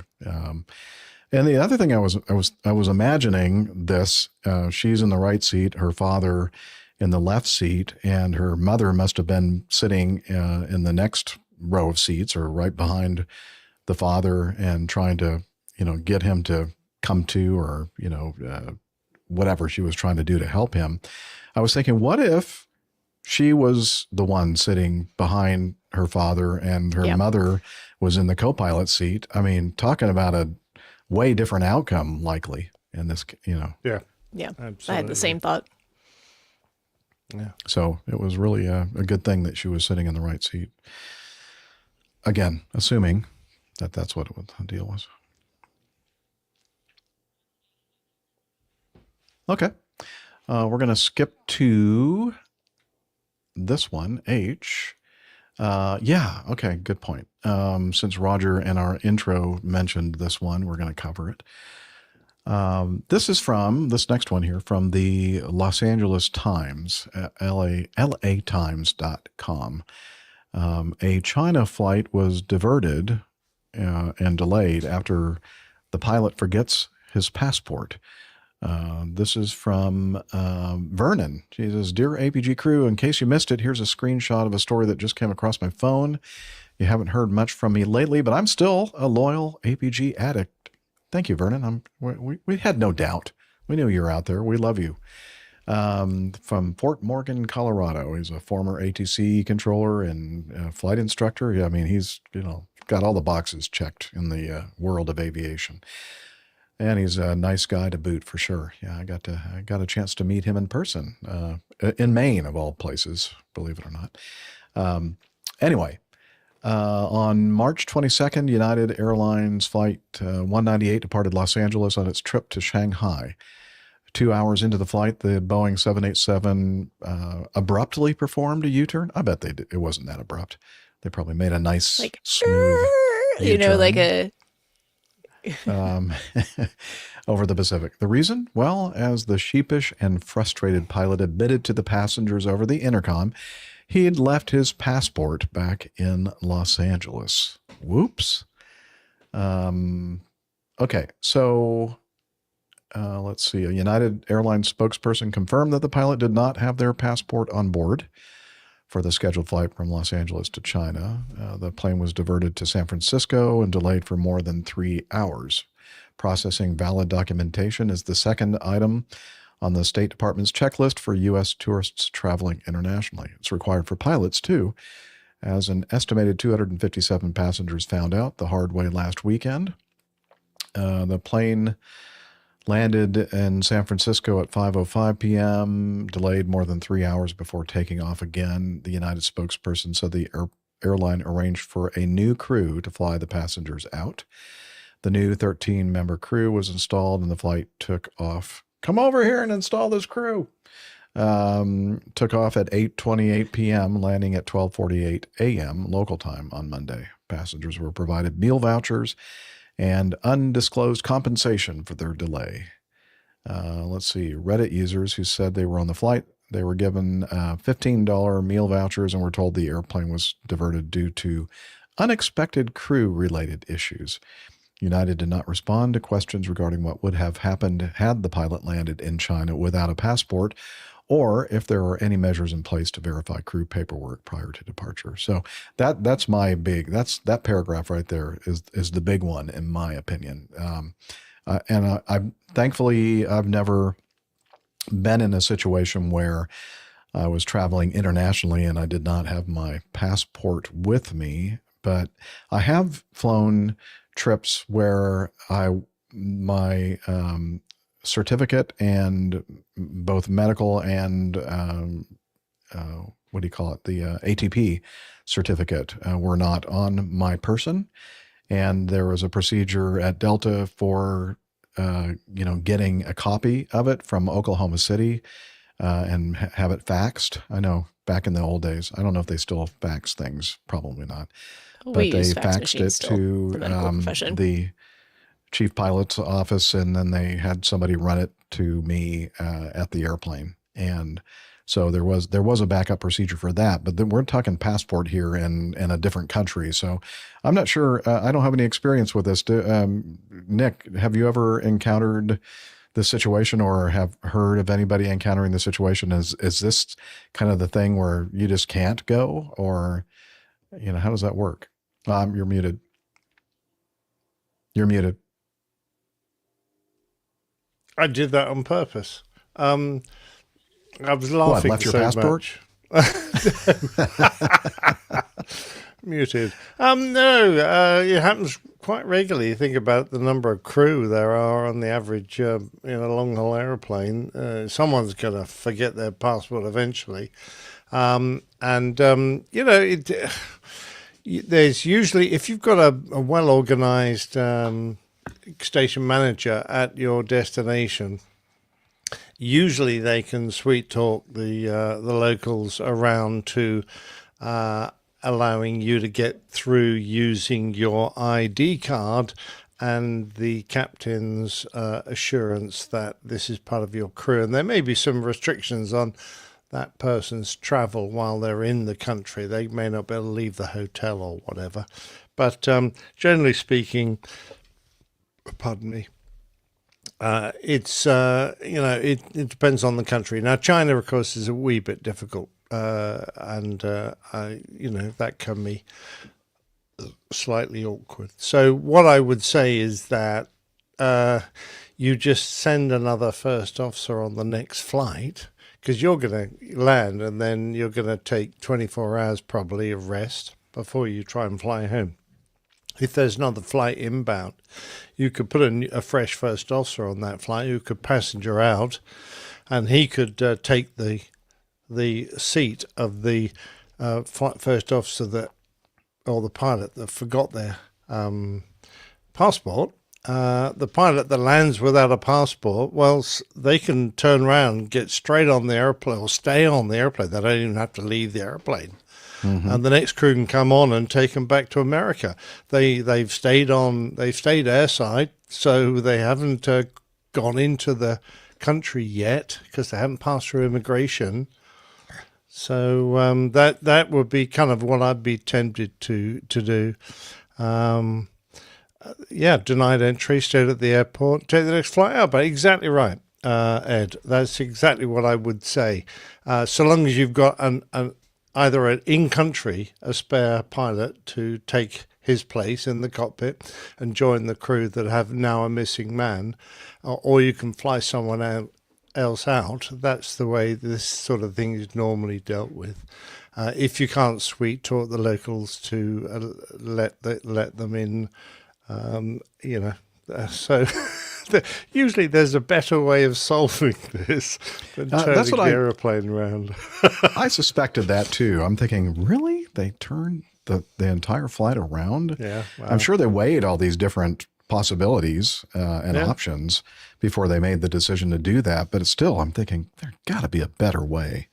Yeah, to it kind of depends on how often how regularly you fly to that city, and whether you've got a crew there waiting, perhaps two crews there who might be able to fill a slot and shuffle people around. But and that's the other John Harris from our kept his live mouth chat shut until he landed. I love that. Kept my mouth that's shut. Great, yeah. And you pitch up at immigration and say, "Oh no, I don't know where it went." It was with me when I got on the airplane, obviously. Yeah. It must have. It was obviously. And I don't know. The airplane kind of makes you wonder. Yeah.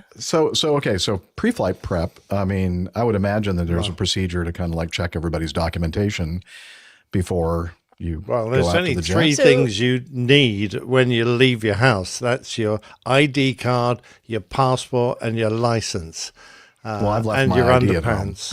At home. I've never forgotten that on purpose. Yeah. So if you've got those three things, then you're golden. Usually, if I'm flying internationally, there's a procedure for most airlines just to scan your passport too. Like you have to present your passport to the gate agent. Sometimes it gets scanned. Yeah, but that doesn't happen for the crew. But I was going to say it doesn't. I don't think it happens for the crew, but maybe that's not a terrible idea. No. No, yeah, you're right. But you do sign, well, we used to have to sign a piece of paper when we arrived stating that we can confirm we had all the, because they treated you like adults, unlike most passengers who take half their brain out when they arrive at the airport and they put it in their hand luggage and don't use it again until they land. It goes in the trunk of their car. They don't even use it when they're on the airport property driving around. It's like, yeah, yes, the pilots are assumed to keep their faculties with them at all times. So I'm a bit disappointed. I was thinking the same thing, Tim Van Ram, in our live chat. Tom Hanks' movie Terminal comes to mind. Yeah, he lived in the terminal for quite some time. Ed Kof says, Delta pilot flying to China, have a second passport with a Chinese visa. Yeah, have a backup passport. Well, I always had two passports because I was a dual national. I just held up three fingers there. I do apologize. We're worried about your counting skills, but at least you had enough passports to satisfy the How much beer Don't look have at the you video. Yeah, I always had, because I was a dual national, so I always flew with two passports. So if I left one behind, then hopefully I would have had my second one with me. Would it have helped at all if you had like a photo of it in your iPhone or your... Well, I did actually always do that because, yes, in some countries they would have gone, all right, fair enough, but don't do it again. We'll let you in this one time because, quite honestly, you've got your rest of the crew to confirm that you are who you say you are. You've got your crew ID, which is in the vast majority of countries we went to, was sufficient. You never needed to actually show your passport. You accessed using just your crew ID. So it wasn't really a problem. But no, you're right. It's a bit like leaving your license behind. No one ever asked to see your license unless you're on a line check, and then the check captain would ask to see it. Or you were the FAA came on board and gave you one of those nasty checks they did, because they used to check all the documentation. I only ever had one of those in 25 years. So lucky you. I had a lot more than that. And it has really? I've had one. Oh, yeah. Wow. I was trustworthy looking, you see. That I don't know about the rest of you guys. Well, to be fair, they were checking all of the aircraft at this event, so it didn't matter. But Well, I worked for a trustworthy company then. I don't know about the rest of you guys. Tangentially related, about having a photo, a picture of your ID on your phone. I have pictures of my passport, my driver's license, all the important documentation that I could possibly need. I found out that if you do not have those documents when you try to travel domestically within the United States, if you're a citizen here, the TSA does not care to see any of those pictures. They have their own set of screening measures to make sure they can prove that you are who you say you are, and then allow you to fly anyway. Just be aware that process takes quite a bit of time. And I can... do you have experience with that? Maybe. Once. Maybe. Okay. My wallet fell out of my pocket in an Uber the night before on the way from dinner back to the hotel. Yeah. And So for 24 hours you weren't aware? No, I was aware of it as soon as I got out of the Uber, because my hotel key was in the wallet, and I went to get my wallet out of my pocket when I got up to the room, and I went, uh-oh. Where's that? And it turns out this Uber driver, that was the last one he was doing for the night, and then he had gone out like with his friends or something. I had a tile, like a tracker in my wallet, and I could see it moving in his car all around town for like the next few, and like I sent messages through the app and other things. He eventually got it the next morning, but he had signed out of the Uber app, so he didn't see it until the next morning, at which point I had already left. Damn. But it did get back to me, so I don't know. Okay. Oh, well done. Yeah. Well done. I made sure. And well done to him. Very nice tip for that. Yeah, he was very good to get it back. But the last thing that I have, or last question I have, is that how many hours into the flight? 3 hours into the flight? Several hours, yes. Or a few hours. what were they doing? What triggered his mind? Like, oh, do I have my passport? Or were they having some kind of conversation about passports, or did the captain go, hey, just to make sure, let's see everybody's documentation so we don't, a little bit late for that. But I'm just kind of curious why all of a sudden it happened out over the Pacific, and not. I'm guessing when the they pilot who arrived forgot in their China. passport had a moment of, I put everything here, and like, I remember putting my passport down here, but I wonder if I actually put it in my bag like I thought I did. I bet that's really what happened, because that happens to me a lot. I go, I had this in my hand earlier today, and I put it down somewhere, and now I'm not sure where it ended up. Said, I've got this passport. That's a possibility. It was found. Yeah, maybe it was found at the airport. Maybe he did take it with him and dropped it, or left it at home, and his wife called. That takes away the option of saying when you get on the ground in China, oh, I don't have it. Dang it, they figured it out before. Yeah.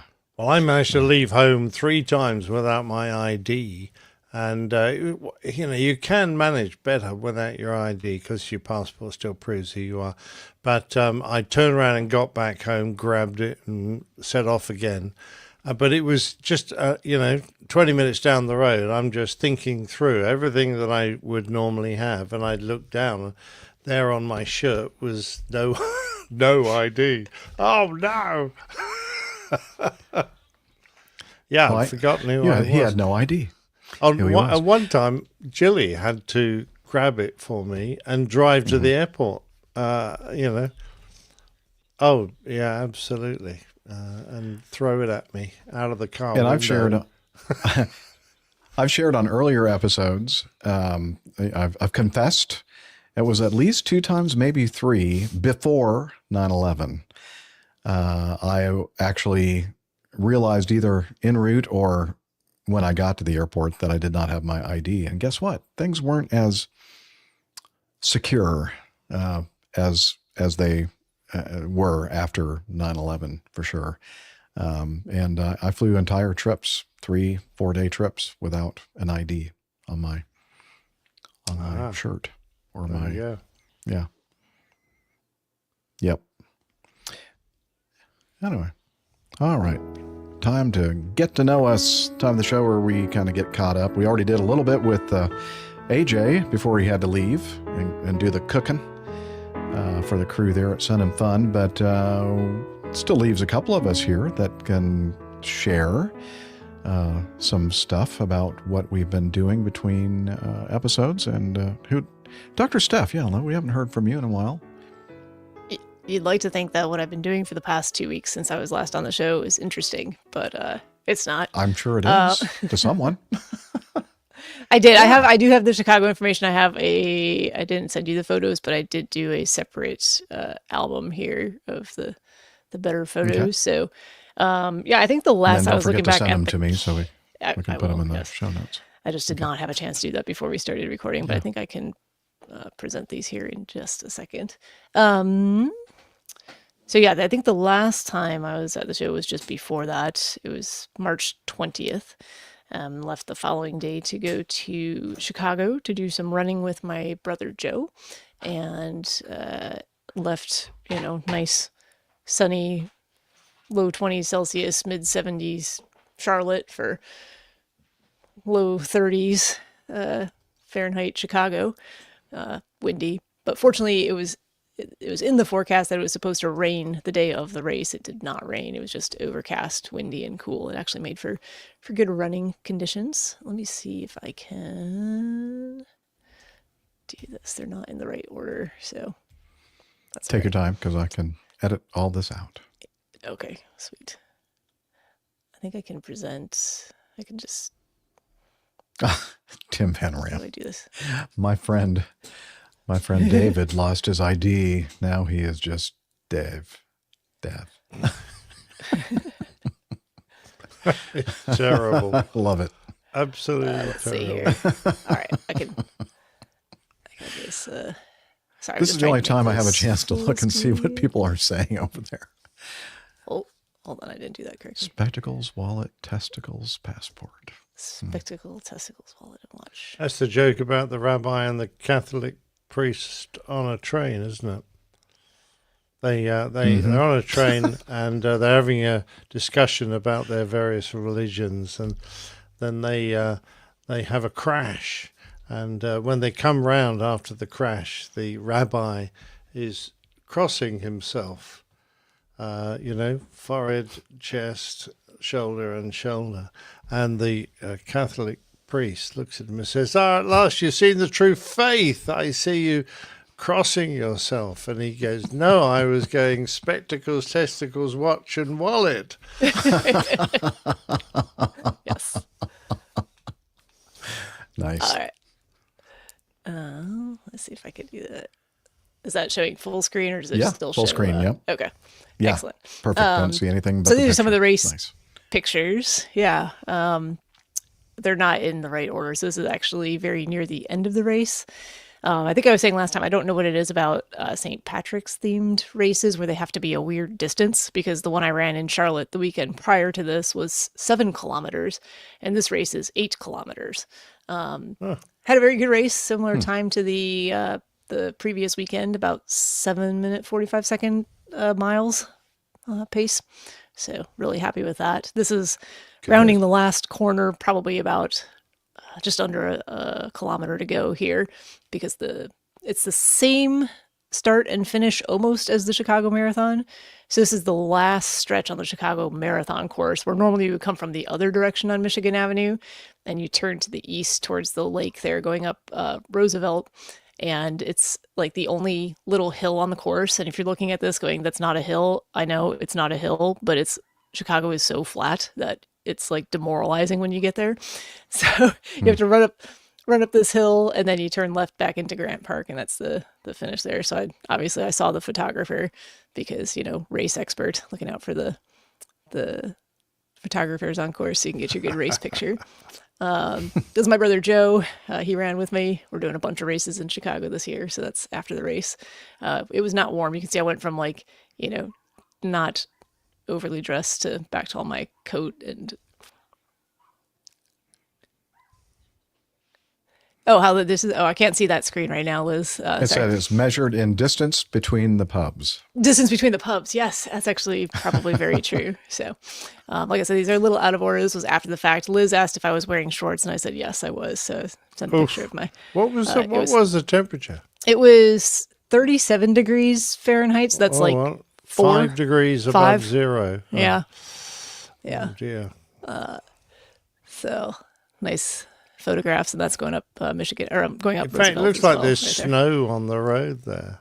It's salt, because there had been snow earlier that week, so there's still remnants of salt on the road. Fair enough. That's after the race. Good job. So, yeah, I think those were all the ones I have. So, excellent. Well done. It was fun. I'll be back in Chicago, not this weekend, the following weekend for a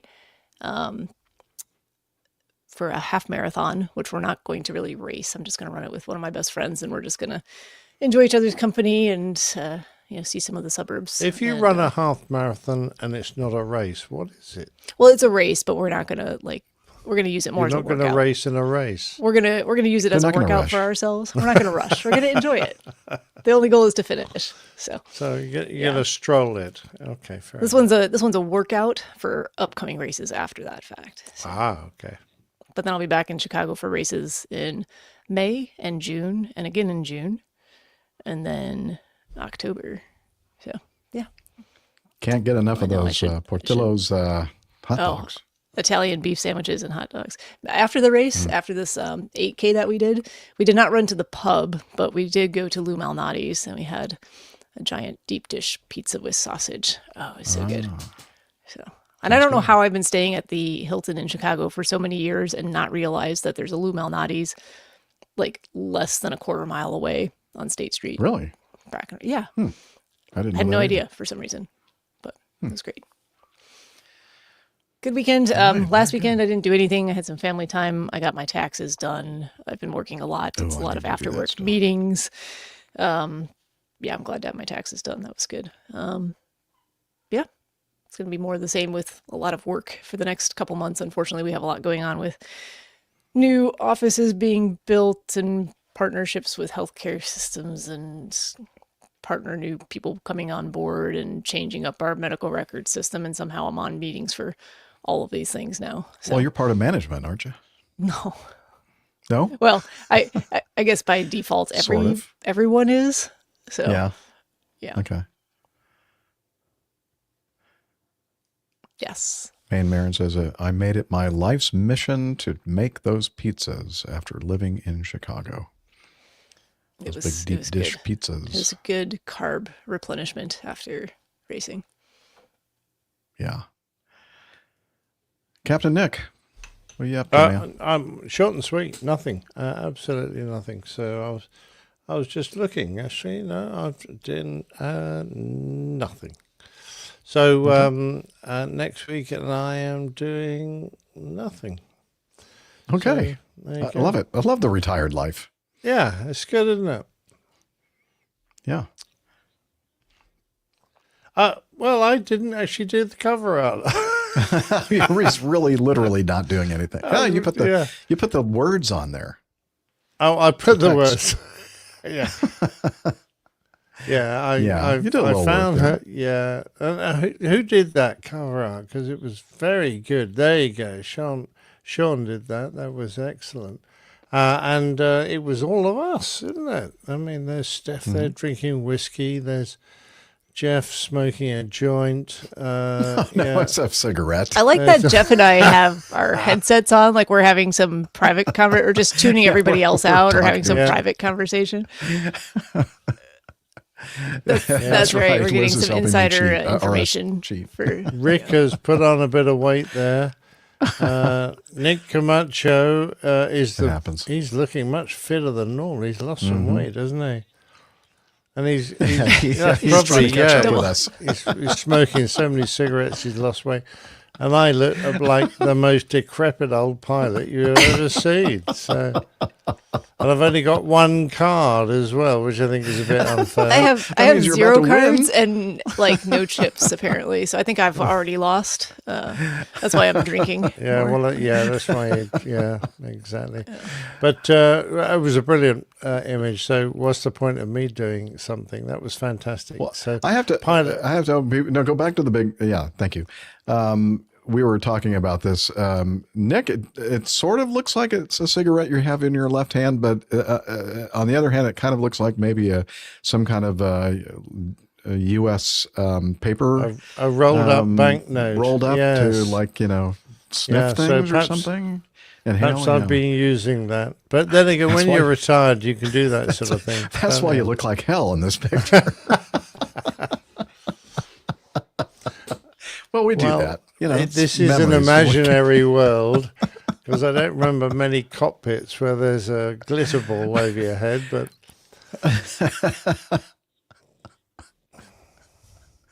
exactly. That's what I'm listening to. That's why I have my headset on. I still had to hide the. I didn't make a big job of hiding the show number because it was well. There was already a 6 on that playing card there. That. Is that you, Liz? Yeah, that's showing us. So the 6 was there. I put a 5 on that one, and I copied the 6 onto that one. So 656. That was the and the logo. They're Acme brand playing cards. Yeah, exactly. On that first playing card, there's an Acme logo. On that card, 6. Yeah. Move up your cursor a little bit. No. There, that's it. Well done. Yeah. You mean you didn't find that? I need to go to Specsavers and get some new glasses. It's terrible. Why do I bother? Anyway.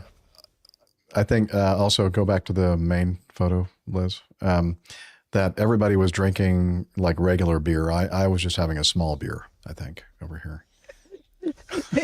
cutting back a little bit. No, that was your miniature. You'd stolen off the aeroplane, so you had a big beer and a miniature. Okay, so I had a shot and a chaser. I think it's probably a rum or something. What do you normally chase your beer down with? Yeah, or you chase the beer is usually the chaser, right? I don't know. I don't know all this lingo because I don't drink. Yeah. Doesn't get any better than that. All right. Thank you, Sean McHale, again for submitting. You didn't realize it was going to be the episode artwork, but we decided to make it. Yeah. Probably royalties of some sort. Yeah. We'll forward all the royalties that we get the same wage packet I do. Yeah. Don't spend it all in one place. All right. Well, I have been doing my singing and my editing. The reason why Liz loves to say that because I tend to add multiple syllables when I say editing. I don't know why. Doing all that stuff, I've sung in. I think last week I did one funeral mass, and then this week I did one earlier today, and then one tomorrow morning. So doing a lot of singing, and but the good news is that I'm a big boy now and have real furniture, or almost getting there.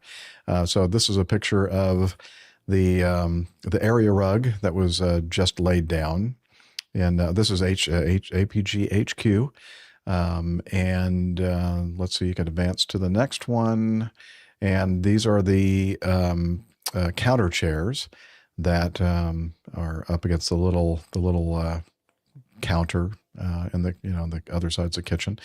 And yeah, the eating bar. Don't you find the loudspeakers are a little bit noisy there? I like to sit right there and just crank it up, Huh? So for those of you who have been to some of the meetups that we've had on location recordings and that kind of thing at Oshkosh and that bar that I can't remember the name of in Atlanta that we did a show, those are the loudspeakers, the monitors that I always take with me, and they've traveled quite a bit, and they also serve as like home entertainment stereo speakers for me. I had them on the stands in the living room, but I wanted to move them off because they were just like sitting on top. There's nothing securing them to the stands. How else is he going to get feedback? What do you mean? Oh, because of the speakers. Gotcha. Feedback. Ba-doom, bam. Nice one. Anyway, so I was imagining the workers laying down the rug and the other furniture items, knocking over these things, which would not be a good thing. So I moved them out of the way. Okay. Next is the sofa that goes along. And I think my designer did a really nice job of picking the different fabrics and matching the colors and stuff like that. That the rug is from India, and the sofa was made in Vermont. And then this media center that you see there on the I was pretending that I was putting my legs up on an ottoman or propping them up on something, but they're just in the air because I don't have anything to put my feet on yet. So the speakers are on the stands, and then that's my media center, but it's missing something above the top. Not for long. I just ordered today. In fact, before we started the show, I ordered my big screen TV, a Sony Bravia 7 from Costco, and that should be coming on Monday. So that'll be nice. Yeah. I do need some things on the wall, and these things will probably be on the wall in my studio room, which I'm in right now. And so I opened up that box, and I knew that the 400 episode special artwork that Stephen Ivey was the project manager for, and did a lot of work on that. And all the stuff scribbled around the side are from kind of transposed or transported, copied onto the margins. And I think, was it somebody, one of his relatives, I think, maybe a niece or something like that, was the one that did all the writing on there. I was looking at it the other day, and they're all like in different kind of penmanship to make it look like there were, different people, different humans actually writing this stuff. But it's all, I guess he gathered all that digitally, and then he transferred it and put it on the so it really means a lot to me. That's a wonderful, and it's a picture of a 727, one of my favorite airplanes that I've flown in my career. 10 years on that thing, all 3 positions, flight engineer, first officer, and captain. Yeah, not those positions. And let's see, to the left of it is a photo of that one of the, I forgot who gave that to me. I'm sorry. Who? Yeah, I don't remember either, but somebody gave that to me as a gift. But it's the bottom side of the Mad Dog, or actually, I think it's a 717. No, I think it's a Mad Dog. I'm looking at it now. It looks like the engine nacelles are MD-88 nacelles. And then the one right ahead of it, or in front of it, is something that Natalie did, and one of my youngest daughter, and it's a sketch of a Mad Dog. There we go. All right. There we go. A little modern looking thing. And and then the other item there is the I think one of my grandmothers, I think my dad's mother, needle pointed this Auburn University logo. Yeah, she had. No, she knew that there's no way I was going to be successful at Georgia Tech, so she didn't even try. She didn't even start. So, that's my, I'll have all the headshots of the crew. He's just going to do last week's that, show artwork as a poster. He's going to have to pay for a print. I would love to have that I would love to actually. That's a great idea, Steph. I'm going to do it. Get those places you can do the canvas prints. Yeah, I would pay for a copy I love of that. That's a great idea. Maybe that's what I'll put behind the sofa. I've been thinking about what to put. Well, maybe not a huge one behind the sofa, but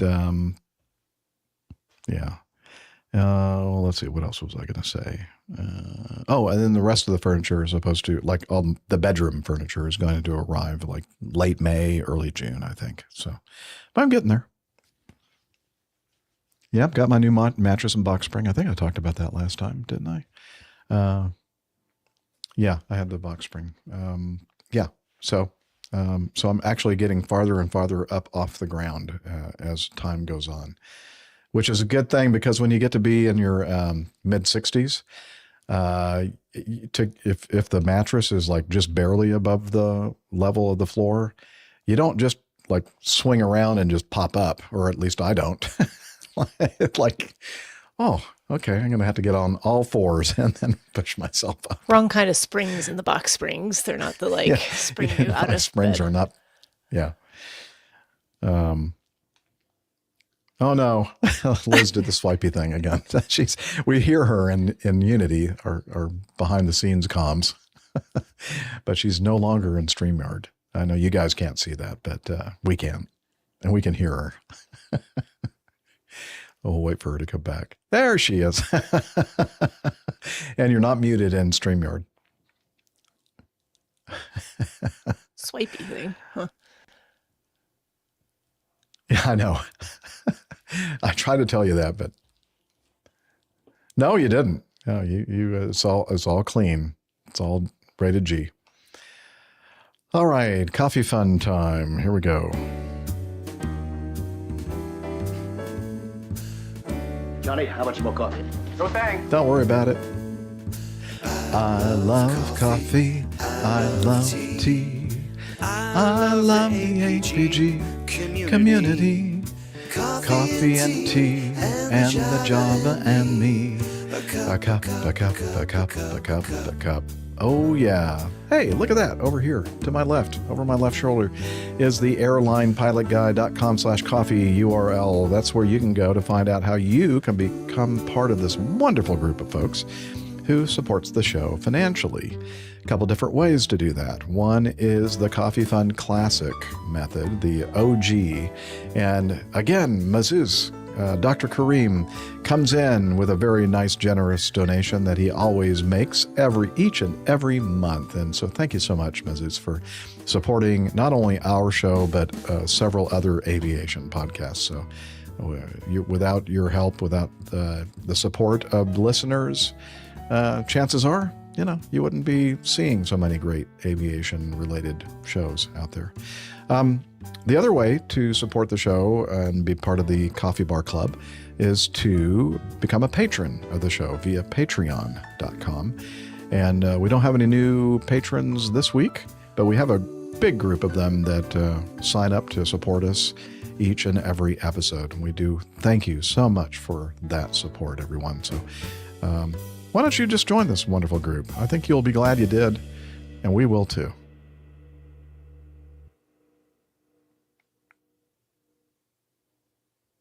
We missed a fabulous comment. Tim Van Ram says, Dr. Steph doesn't have rugs like that. She has runners. Yeah, her house is full of runners. Yeah, full of runners. Ran to refill my Oh, coffee look at while that you were mug. doing That's the a nice coffee. looking. I know. That is a personally printed mug that Steph is showing there that I actually printed using sublimation. Yeah, There you go. very nice. And it is quite hot Yeah. right now. My coffee is quite hot. Ooh, Not that I good. need hot coffee. I probably need to put some ice cubes in it because it's. I can't even do those sublimation mugs anymore because I gave that equipment away to Greg Willits. I'm not sure if they were able to ever utilize the technology or not, but anyhow.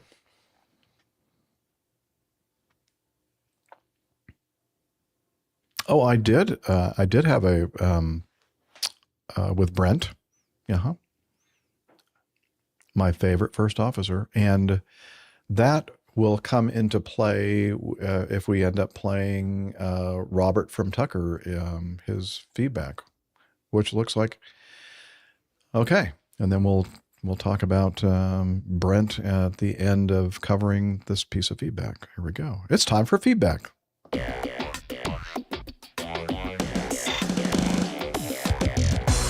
Captain, incoming message.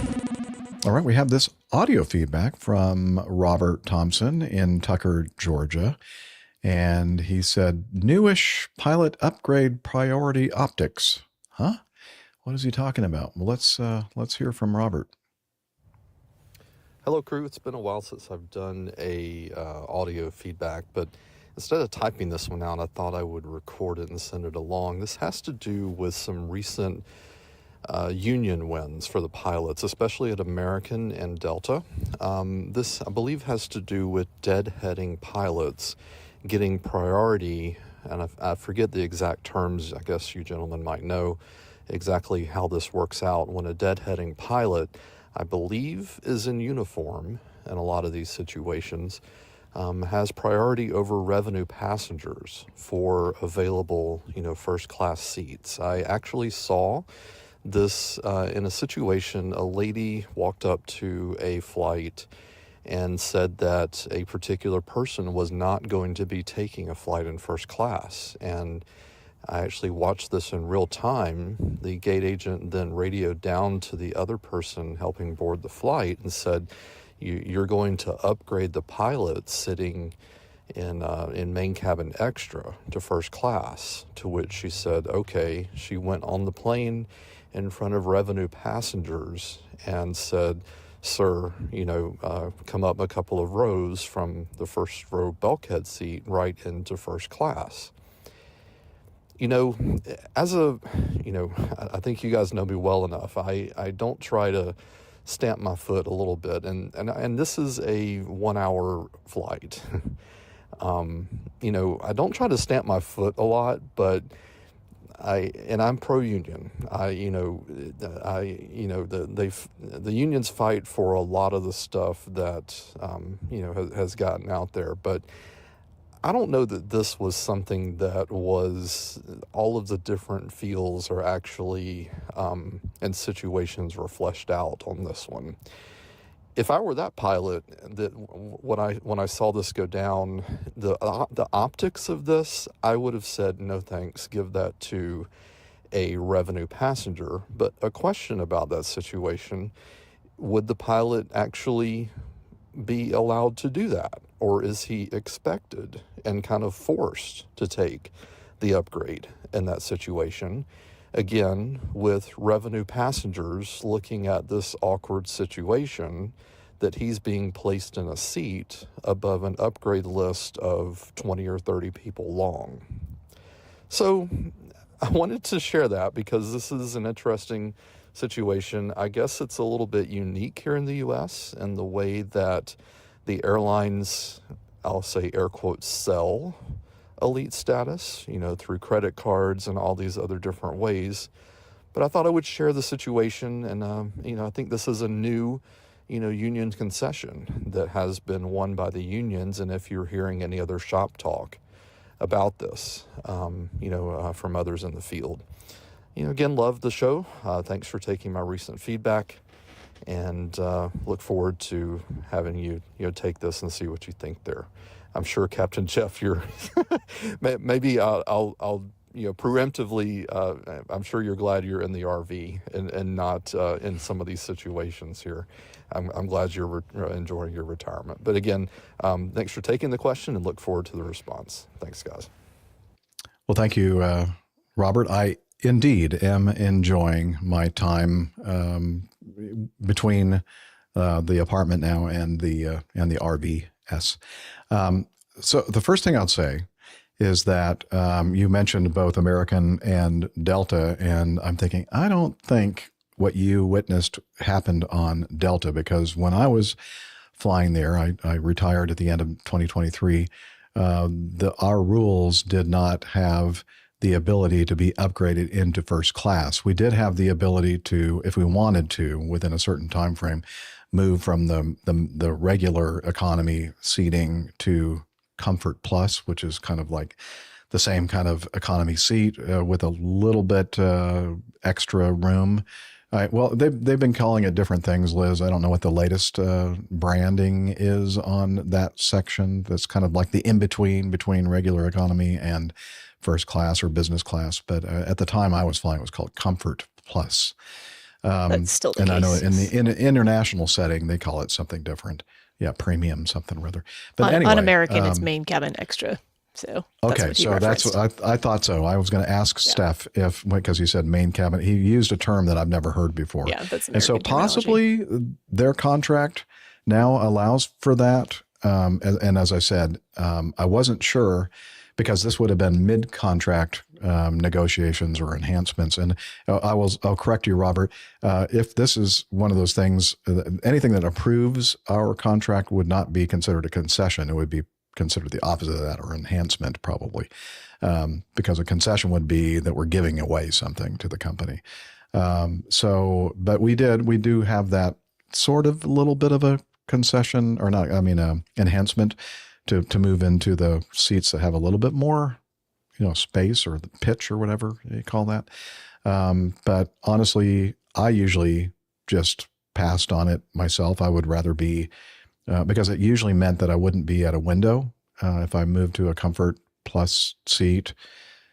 And no, you're not forced to. Yes, thank you. I was going to get to that. You're not compelled to take the upgrade. And in fact, there were many times in my career where we had some irregular operations or maybe mechanical issues with an airplane or whatever, and the company, per the contract procedures, were supposed to put us on the next flight, the next available flight, to get you back to your home domicile or your layover location.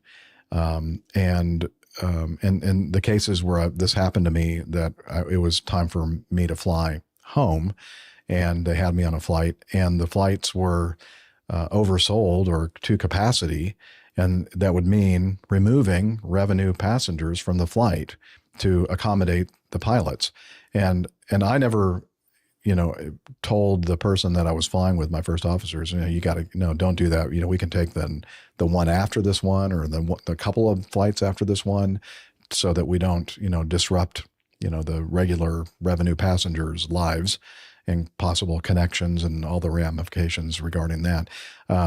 So I never, made anybody do that. But I myself would say, I don't really need to be home, by this time. And I think it would be a good gesture to say to the gate agent, that's okay. Don't put me on this next flight, because you're going to have to pull revenue passengers off of it and, make their lives miserable. I'll just take the next one. And I just hang out at the airport, because, I'm a pilot. I like hanging at the airports. Well, I used to anyway. I don't, not anymore. Yeah. But I think you have more to add from Brent. I have information about American Airlines specifically with regards to Robert's question. Yeah, so just to be sure that something didn't happen mid-contract, I contacted my favorite first officer, Brent, now Captain Brent, has been for a little bit, and got to catch up with Brent and his family and current situation. And then I asked him, hey, we got some feedback, and this is the scenario. Did you guys get some kind of an improvement in the contract? And he goes, nope, same as it was when you were there. So there's no. Now I know there are a little bit different rules when it comes to international flying. If a pilot is deadheaded on an international flight, I think they can get, or the contract allows for them to have a business class seat. If I'm not sure about that, but I think that's the way it worked. But this is just a 1 hour flight, so it was definitely a domestic flight. So Steph knows more about American Airlines than I do. So, and I'll tell you what my understanding of it is. This was from a conversation over a year ago with a friend of mine who flies for American. But my understanding is this is for specific situations. It's part of their new collective bargaining agreement or contract. It's not even that new anymore. I think it's at least a year old at this point. It specifically applies to pilots who are deadheading to operate a flight. That if they are on that, so the flight that they're deadheading on, so not flying, not operating, if they're next, like when they get off of that flight, they're going immediately to operate a flight, then they are added to the top of the upgrade list. So if there is a seat available in the next better class of cabin, they will move to that seat ahead of a revenue passenger. American has a bunch of different upgrade possibilities, though. Those who have a lot of status with the airline often will get an upgrade cleared like 72 hours in advance. So if the flight's wide open and there's plenty of unsold business or first class seats, that doesn't change, because that only happens like within the 2 hours prior to the flight actually happening. That pilot who's deadheading in uniform to operate on the next segment on their roster gets added to the top I can see that. They'd be more fresh, and they would be also closer to probably the door that they're going to use to get off the airplane, so they can quickly sit and wait. And I've seen it happen once, and I fly with American Airlines a lot. So it's not like it's something that's happening all the time and bumping, revenue passengers who have spent a lot of money with the airline from getting their, upgrade award on a regular basis. Yeah. And I could see also the optics of the situation. And I think most, now, I can't speak for every pilot out there, but I think most of us, if we know that the optics are going to be bad, we're not going to do it. We're going to say, well, thanks, but I don't really need to. I'm going to have enough time to wait for the passengers to get off the airplane to make the next flight or whatever. But an hour-long flight. I mean, you're not getting any benefit really. And if you're in uniform, you're not going to be able to, drink cocktails, or, well, you're not supposed to anyway. That would be very bad optics. Yeah. So it's just specifically that unique situation. Okay, that makes sense. Yeah. All right. Well, Robert, I hope that, I don't know, Captain Nick, did you want to mention anything about that?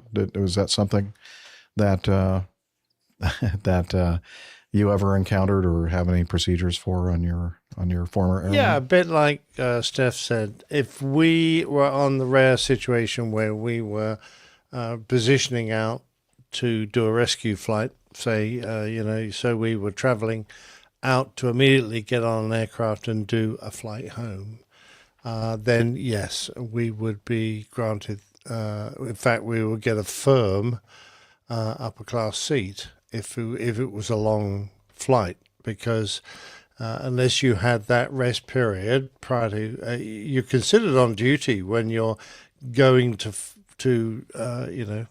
perform a flight in order to immediately get on an airplane and fly, and so you need to take rest in order to get sufficient duty period, so yeah, that would occur. You'd get a flatbed seat and you'd be able to sleep on it if you wanted, but that was about the only time that we would ever get that privilege.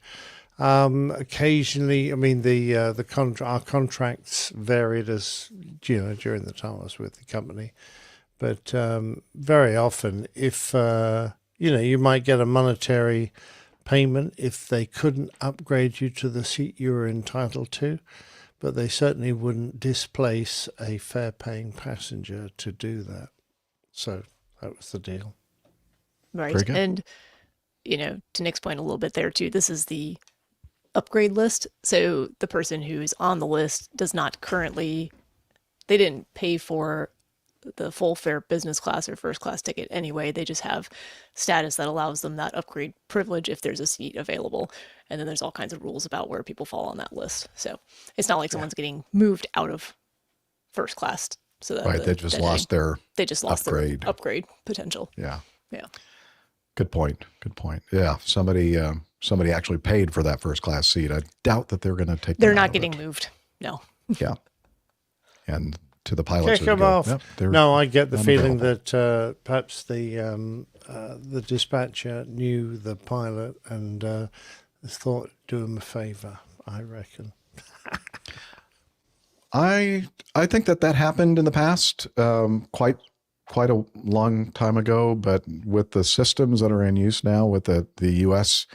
majors, it's almost impossible to get away with doing those kind of favors because of the accounting of all the actions that they take. It's almost impossible. It's probably still computer tracked. Yeah, the computer trail or paper trail or whatever you want to call it is just too. It's too hard now to get away with something like that, which is a shame because I had a lot of gate agents that friends were who friends owed you and liked favors me a lot, but they couldn't do anything. Yeah. Anyway, all right. Next item, and pardon me, from Phil. Okay, Phil Caruso. Hello, APG crew. I have a question on the DC crash between the Delta RJ and the helicopter. Nope. That was a American RJ and helicopter. There has been much discussion about the discrepancy between the two baro and radio altimeters. All three were indicating different altitudes above the 200-foot ceiling limit required on outbound helicopter routes. My question is, what are the altitude deviation limits between indicators that would cause a return to the field for maintenance to check the pedostatic systems in this helicopter? Working for many years on commercial airliners and line maintenance, if I recall correctly, the company limit in our general maintenance manual for our fleets were about 20 feet on the ground to a specific altitude, and the spread got larger up to a cruise altitude and what I believe was 120-foot difference. Not trying to be a Monday morning quarterback, but if you had this discrepancy, what would your actions be? Most aircraft have 3 pedostatic systems, so if there is a discrepancy between left and right, the standby system could be used to cross-check and point to the bad source side. Love your podcast with all the talent and experience the show brings. Oh, nice comment. Kudos to all for a well-organized, informative discussions. Well organized, that's due to Liz, of course. But we try to pretend that we have experience and talent to talk about all these things. Anyway, he says, regards, Phil. Thank you, Phil. So I'm trying to recall the exact parameters, but I think between captain and first officer positions, I think a maximum of 75 feet. Does that ring a bell, that number? Not sure about that. But if it was anything that was even close to that, I'm sure that we would probably take the airplane back or actually would notice it before we even push back from the gate.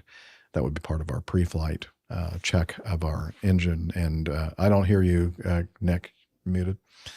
That limit on the ground sounds familiar for me, Jeff, because I seem to recall it was very small, 20 or 25 feet between our altitude and the airfield altitude.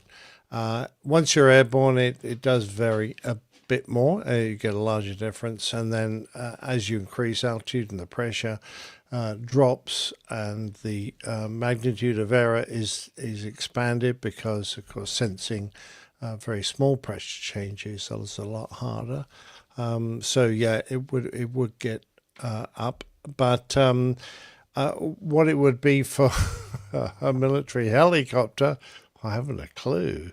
No and idea. I suspect would be fairly broad since they were generally, they're doing pretty much visual flying almost, all their flying would have been done visually.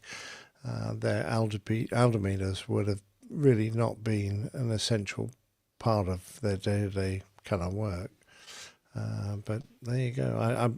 I'm not familiar enough with what they did to know that. Yeah, I'm not either. But, we have a lot of mechanics or people with A&P ratings and such that listen to our show. Yeah, we have a Black Hawk pilot. I don't believe that he is with us, though, today. That's a shame. He would have been able to give us that information. Yeah, UH Black Hawk. Maybe next time, if we remember, we can ask him and then maybe sort that out and give you the information on the next episode. But this information from the FAA publication that if the difference from the known field elevation and altitude read from the altimeter is plus or minus 75 feet or greater, the accuracy is questionable. Yay! So, and should the be, number's still in my head. Yes. Referred to an appropriately rated repair station for evaluation and possible correction. And that's for IFR flight. But then again, I'm not sure, if that restriction would apply to the military. I don't know how it is for military or, yeah, I'm not sure. I mean, in general, they comply with pretty precise, I would think. The rules. I don't know. Good question, though. Thank you, Phil. Let's see. The next one here is a fun one. Okay. This is Dominic O'Kelly. I bet he had a great time at St. Patrick's Day. Huh? He said, this is something, the name or the title of his feedback, Chat GPT images of U.S. pilots. So apparently somebody put some prompts in for. Oh, I've seen some of these. These are great. They do these for runners, triathletes. I'm pretty sure I know. I haven't watched this one, but it's been this theme recently. Yeah, go ahead. It's quite funny. That's why we got it, I guess. So Dominic, we're going to go ahead and play this. Oh wait, no, I can't. I need to redo that. That was the one I was doing individually, wasn't it? Let's see here. Let me go back to this and this and okay. Are we ready, Liz? All right. It might be the audio might be loud, so give me a second to adjust that if that's the case. Okay. Okay. Here we go.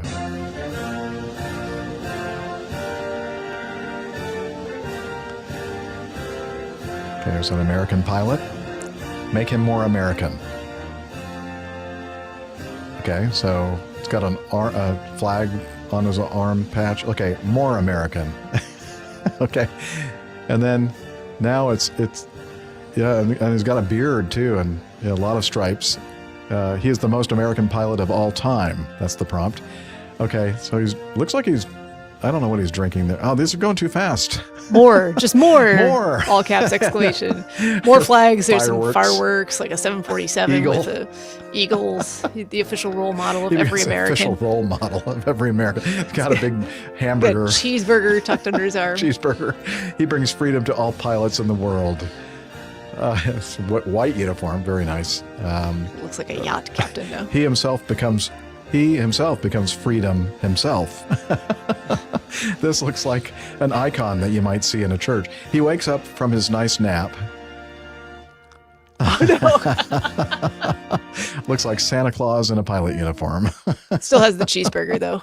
Still very. Holding the cheeseburger. He's Fries dreaming of all these wonderful He's sitting things. sideways in the seat there. That's Well, probably because it's not an Airbus, so he had to move to the side so he could pretend like he was in an Airbus with a tray. Right. Yeah, got the fries and the Coke. Yeah. I mean, we can only do so much because it's going so fast to describe all the various iterations. Just keep taking it to the next level of extremeness. More American. More. I thought that was very funny. Very funny. Thank you, Dominic, for sharing that. Yep. Okay. Let's see. We're going to go on to this one from Pedro Tito, Madeira.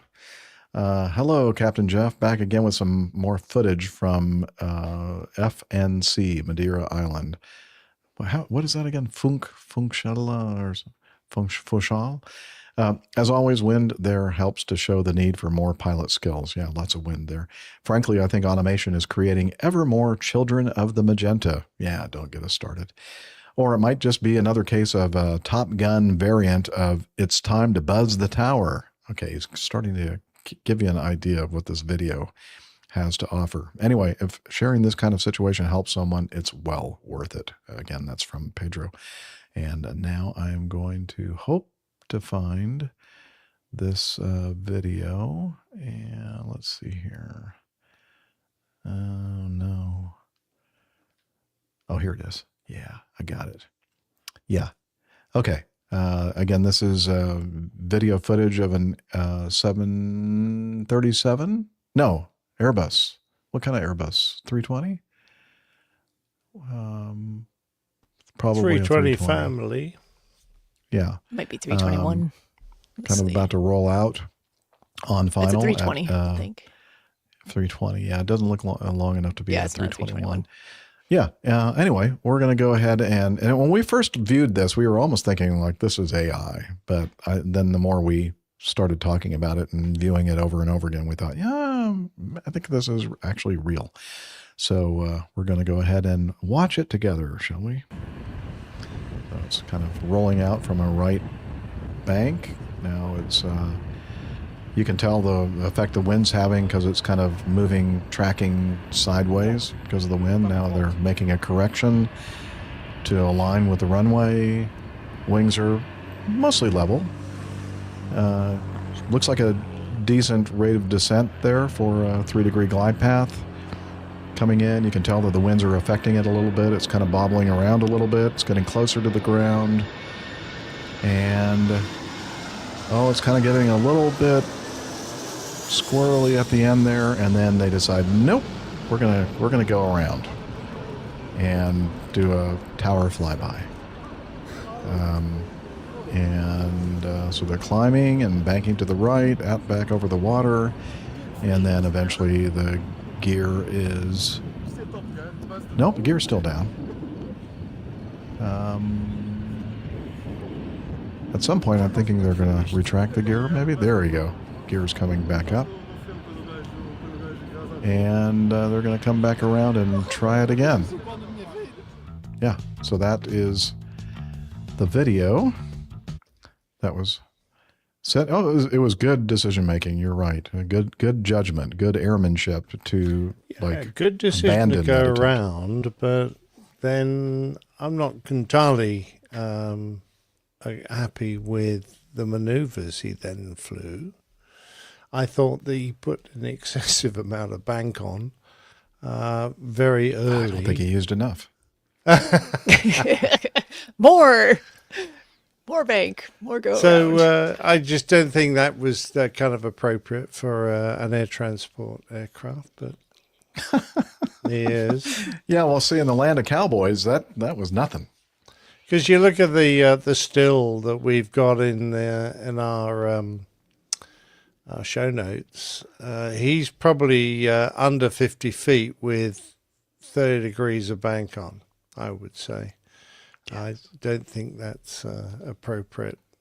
I mean, the point is to do a go-around safely. We all know that a lot of accidents have occurred during a go-around, and just whacking the throttles up and heaving the airplane around the corner is not really a great idea. And I suspect he would have been told that by his chief pilot.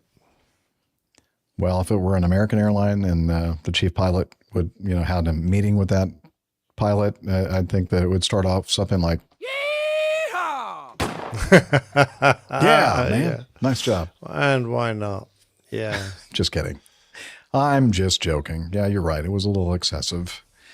It was nice to watch. Yeah, that's for sure. Well, but particularly the point since he's turning towards some very high light stanchions there, Right. There was nothing, we have pretty good video there. It didn't appear that there was anything immediately conflicting with his ability to continue straight ahead for a moment, tracking the runway and then gain altitude. And I mean, in our manuals in the Airbus, there is a minimum height at which you may start a turn after takeoff. Right. Same would apply to a go-around. But this maneuver was not because there was traffic landing from the opposite direction that for some reason was not recognized until last moment and, required this type of maneuvering. Maybe it was all planned and his friend is in the tower and he goes, next time I come It's time to in, buzz the tower. I'm going to show off a little bit. I know Pedro mentioned Top Gun. Is this our Val Kilmer? Oh, that's right. Val Kilmer just passed memoriam. away. Yeah. 65. Yeah, look at that. That's talent. That's right the there. big trick. Yeah, exactly. In fact, it's a lot easier doing a go-round backwards than it is forwards. Did you ever do the thing in the simulator where they put it on position hold and then you were like descending and climbing, but you're not moving laterally? But you are moving vertically. Well, like a helicopter. So like you felt, like a helicopter. That was always fun. Yeah, absolutely. Yeah. Okay. Okay, I'll have to say so I agree. slap with on Nick. the It was a little wrist, I excessive. would say. Yeah. Particularly okay. if he hadn't planned to do that. He hadn't planned to use that amount of bank, and he was going, I didn't really mean to do that, in which case you're just over-controlling the airplane. Not good, sir. Well, let's see. Steep turns are what, 60 degrees a bank? You can't do that. Well, yeah, you can. So it wasn't it wasn't a steep turn, I can say that much. Anything over 30 degrees angle of Yeah. bank in an airline is aerobatics. I used to do a lot of aerobatics when I flew. Which one to Especially go when you're for next? taxiing. Yeah. Number 9. Okay. Okay. Yeah, we were talking about this earlier. So Carl sent this in, and he says, "While I'm a firm believer in the superior Funyun model of safety, we wouldn't have that without Swiss cheese blazing the way toward understanding human factors and how accidents happen. Pour one out for Professor Reason." And I'm thinking, well, what is he talking about here? Well, it turns out that Mr. Reason, James Reason, what a great name. I was going to say, this is like the that's guy. the perfect surname for someone who came up with a safety model. Like, let's reason this I mean, out. it was very reasonable, I'd say. He used the Swiss cheese to explain human error. He died at 86 very recently. He said, mistakes happen, he theorized, because multiple vulnerabilities in a system align, like the holes in cheese, to create a recipe for disaster. The story of how James Reason became an authority on the psychology of human error begins with a teapot. It was the early 70s. He was a professor at the University of how would you pronounce that? Leicester, if you're an American. Leicester. That's not right No, at all. how would you Jeff, pronounce don't that? say that.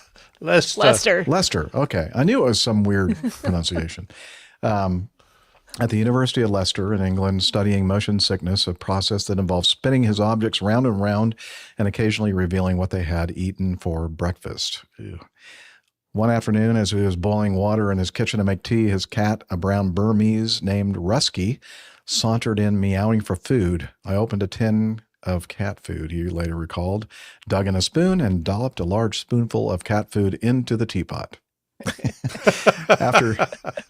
After swearing at Rusty, the cat, Professor Reason berated himself. How could he have done something so stupid?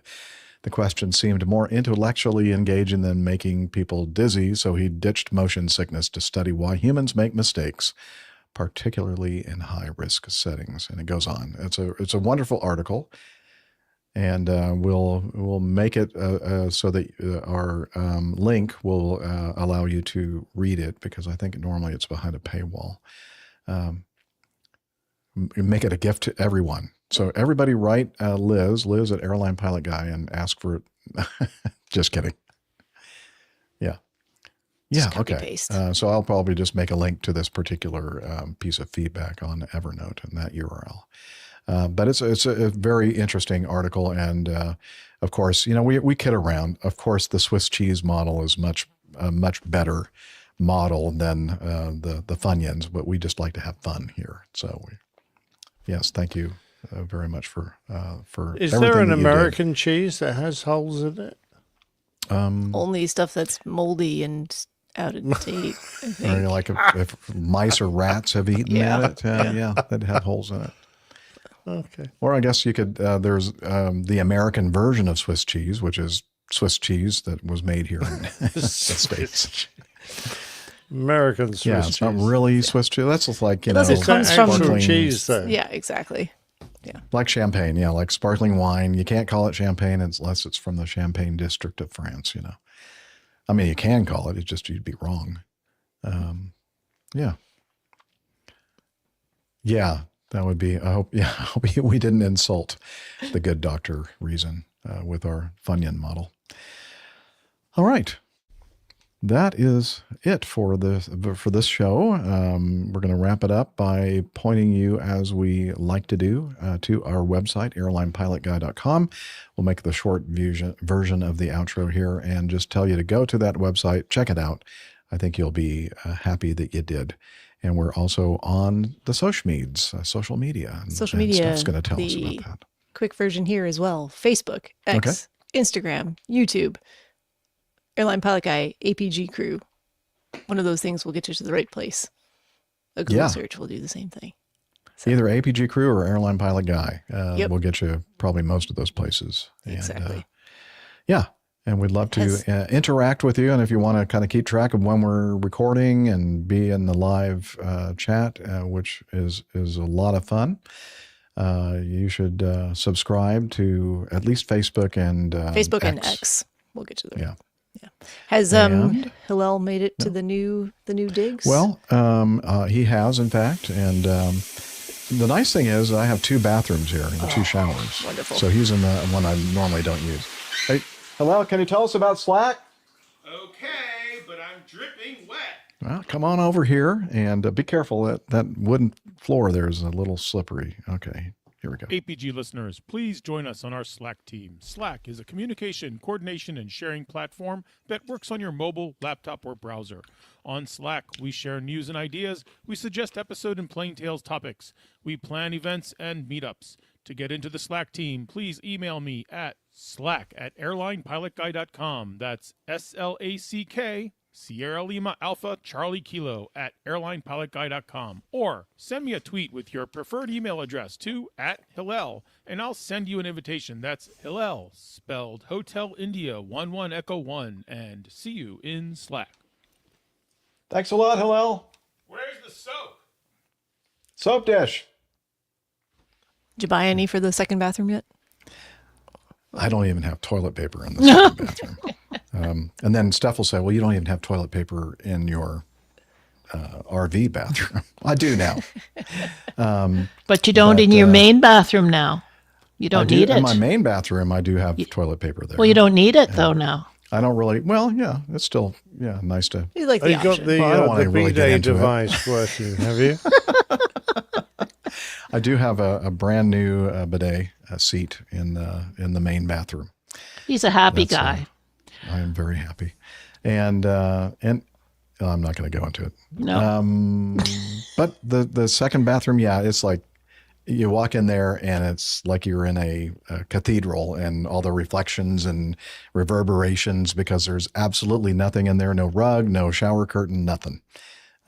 So I'll get to it eventually, but had to get a TV first.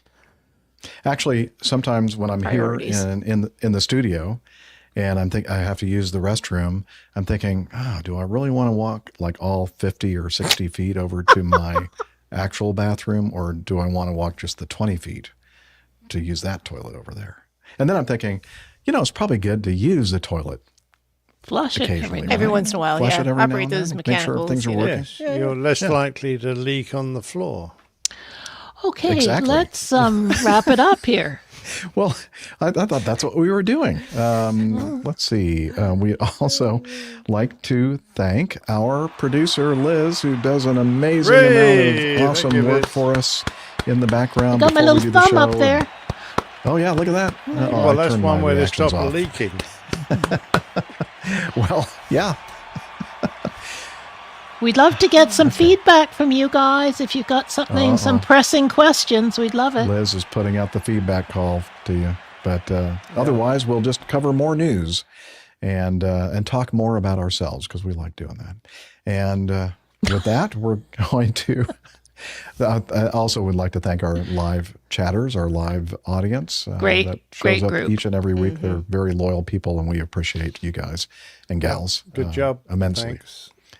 And with that, we're going to sign off by saying, wishing you clear skies, unlimited visibility, and tailwinds.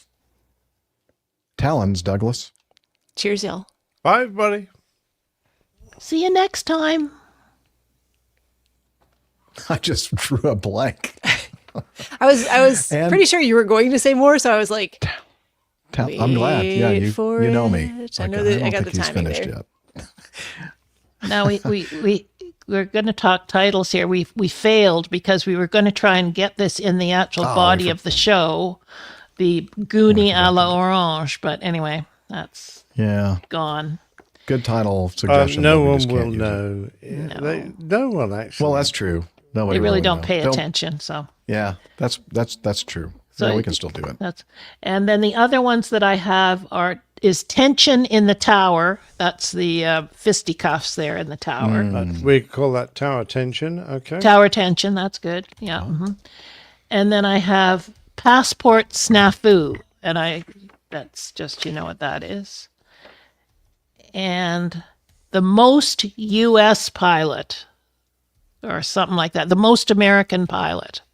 Most American pilot. Yeah, something like that. Or the Americanist pilot. I don't know, whatever it is. Yeah. Awesome American aviator. Trying to use alliteration. I don't know. Indeed. Mike I know it is said working most in American. Cherokee stuff related to the Piper. Oh yeah, the Piper Cherokee. Well, the emergency it was the landing. Malibu, but yeah, she'd flown a Warrior. The Piper Cherokee. Very funny. Staking down your airplane. Yeah, it's pretty good. High stakes. High stakes. STEAKS. Or staking down your airplane. Well, AJ was cooking steaks, wasn't he? Yeah. Anyway, you got something to work with there, Captain? Oh, yeah, absolutely. Okay. Very good. Unfortunately, you don't have a piece of artwork to work with, but I know you'll make something great. Yes. Well, it's very nice when people throw. Oh, I know. at us. Sean, anytime. Any of you other people that are... Yeah, he volunteered his services. he said he'd be happy to help out. So any week that you want to punt it over there. Staking it at Sun and Fun. Staking it at Sun and Fun? Guess show? What's that? This one. What'd you here. say? Here from Micah. Staking. Staking it at Sun and Fun. Streaking it at Sun and Fun. That'd be more fun. I could do Don't forget that. to streak your passport. Don't forget to streak your passport. Okay. I won't go there. Thanks, everybody, for joining us. Sorry for the delay of one day, but it's great to have Steffi here. So yeah, thanks, sorry, Steph. that was 100% my fault. Maybe my work's fault. Well, but you were blame it on here work. in good time. We weren't ready for you. That was I the know. problem. I was. Steph. Yeah. Yeah, it was our fault. All good. Okay, Clearly. we'll say goodnight because Captain Jeff is going to turn into a pumpkin shortly. Captain Nick is going to turn into a I pumpkin. was going to say, certainly am. I don't have anywhere to go. All right, everybody. Bye. Bye-bye. Thanks. Thanks for showing up. Appreciate it. Yeah.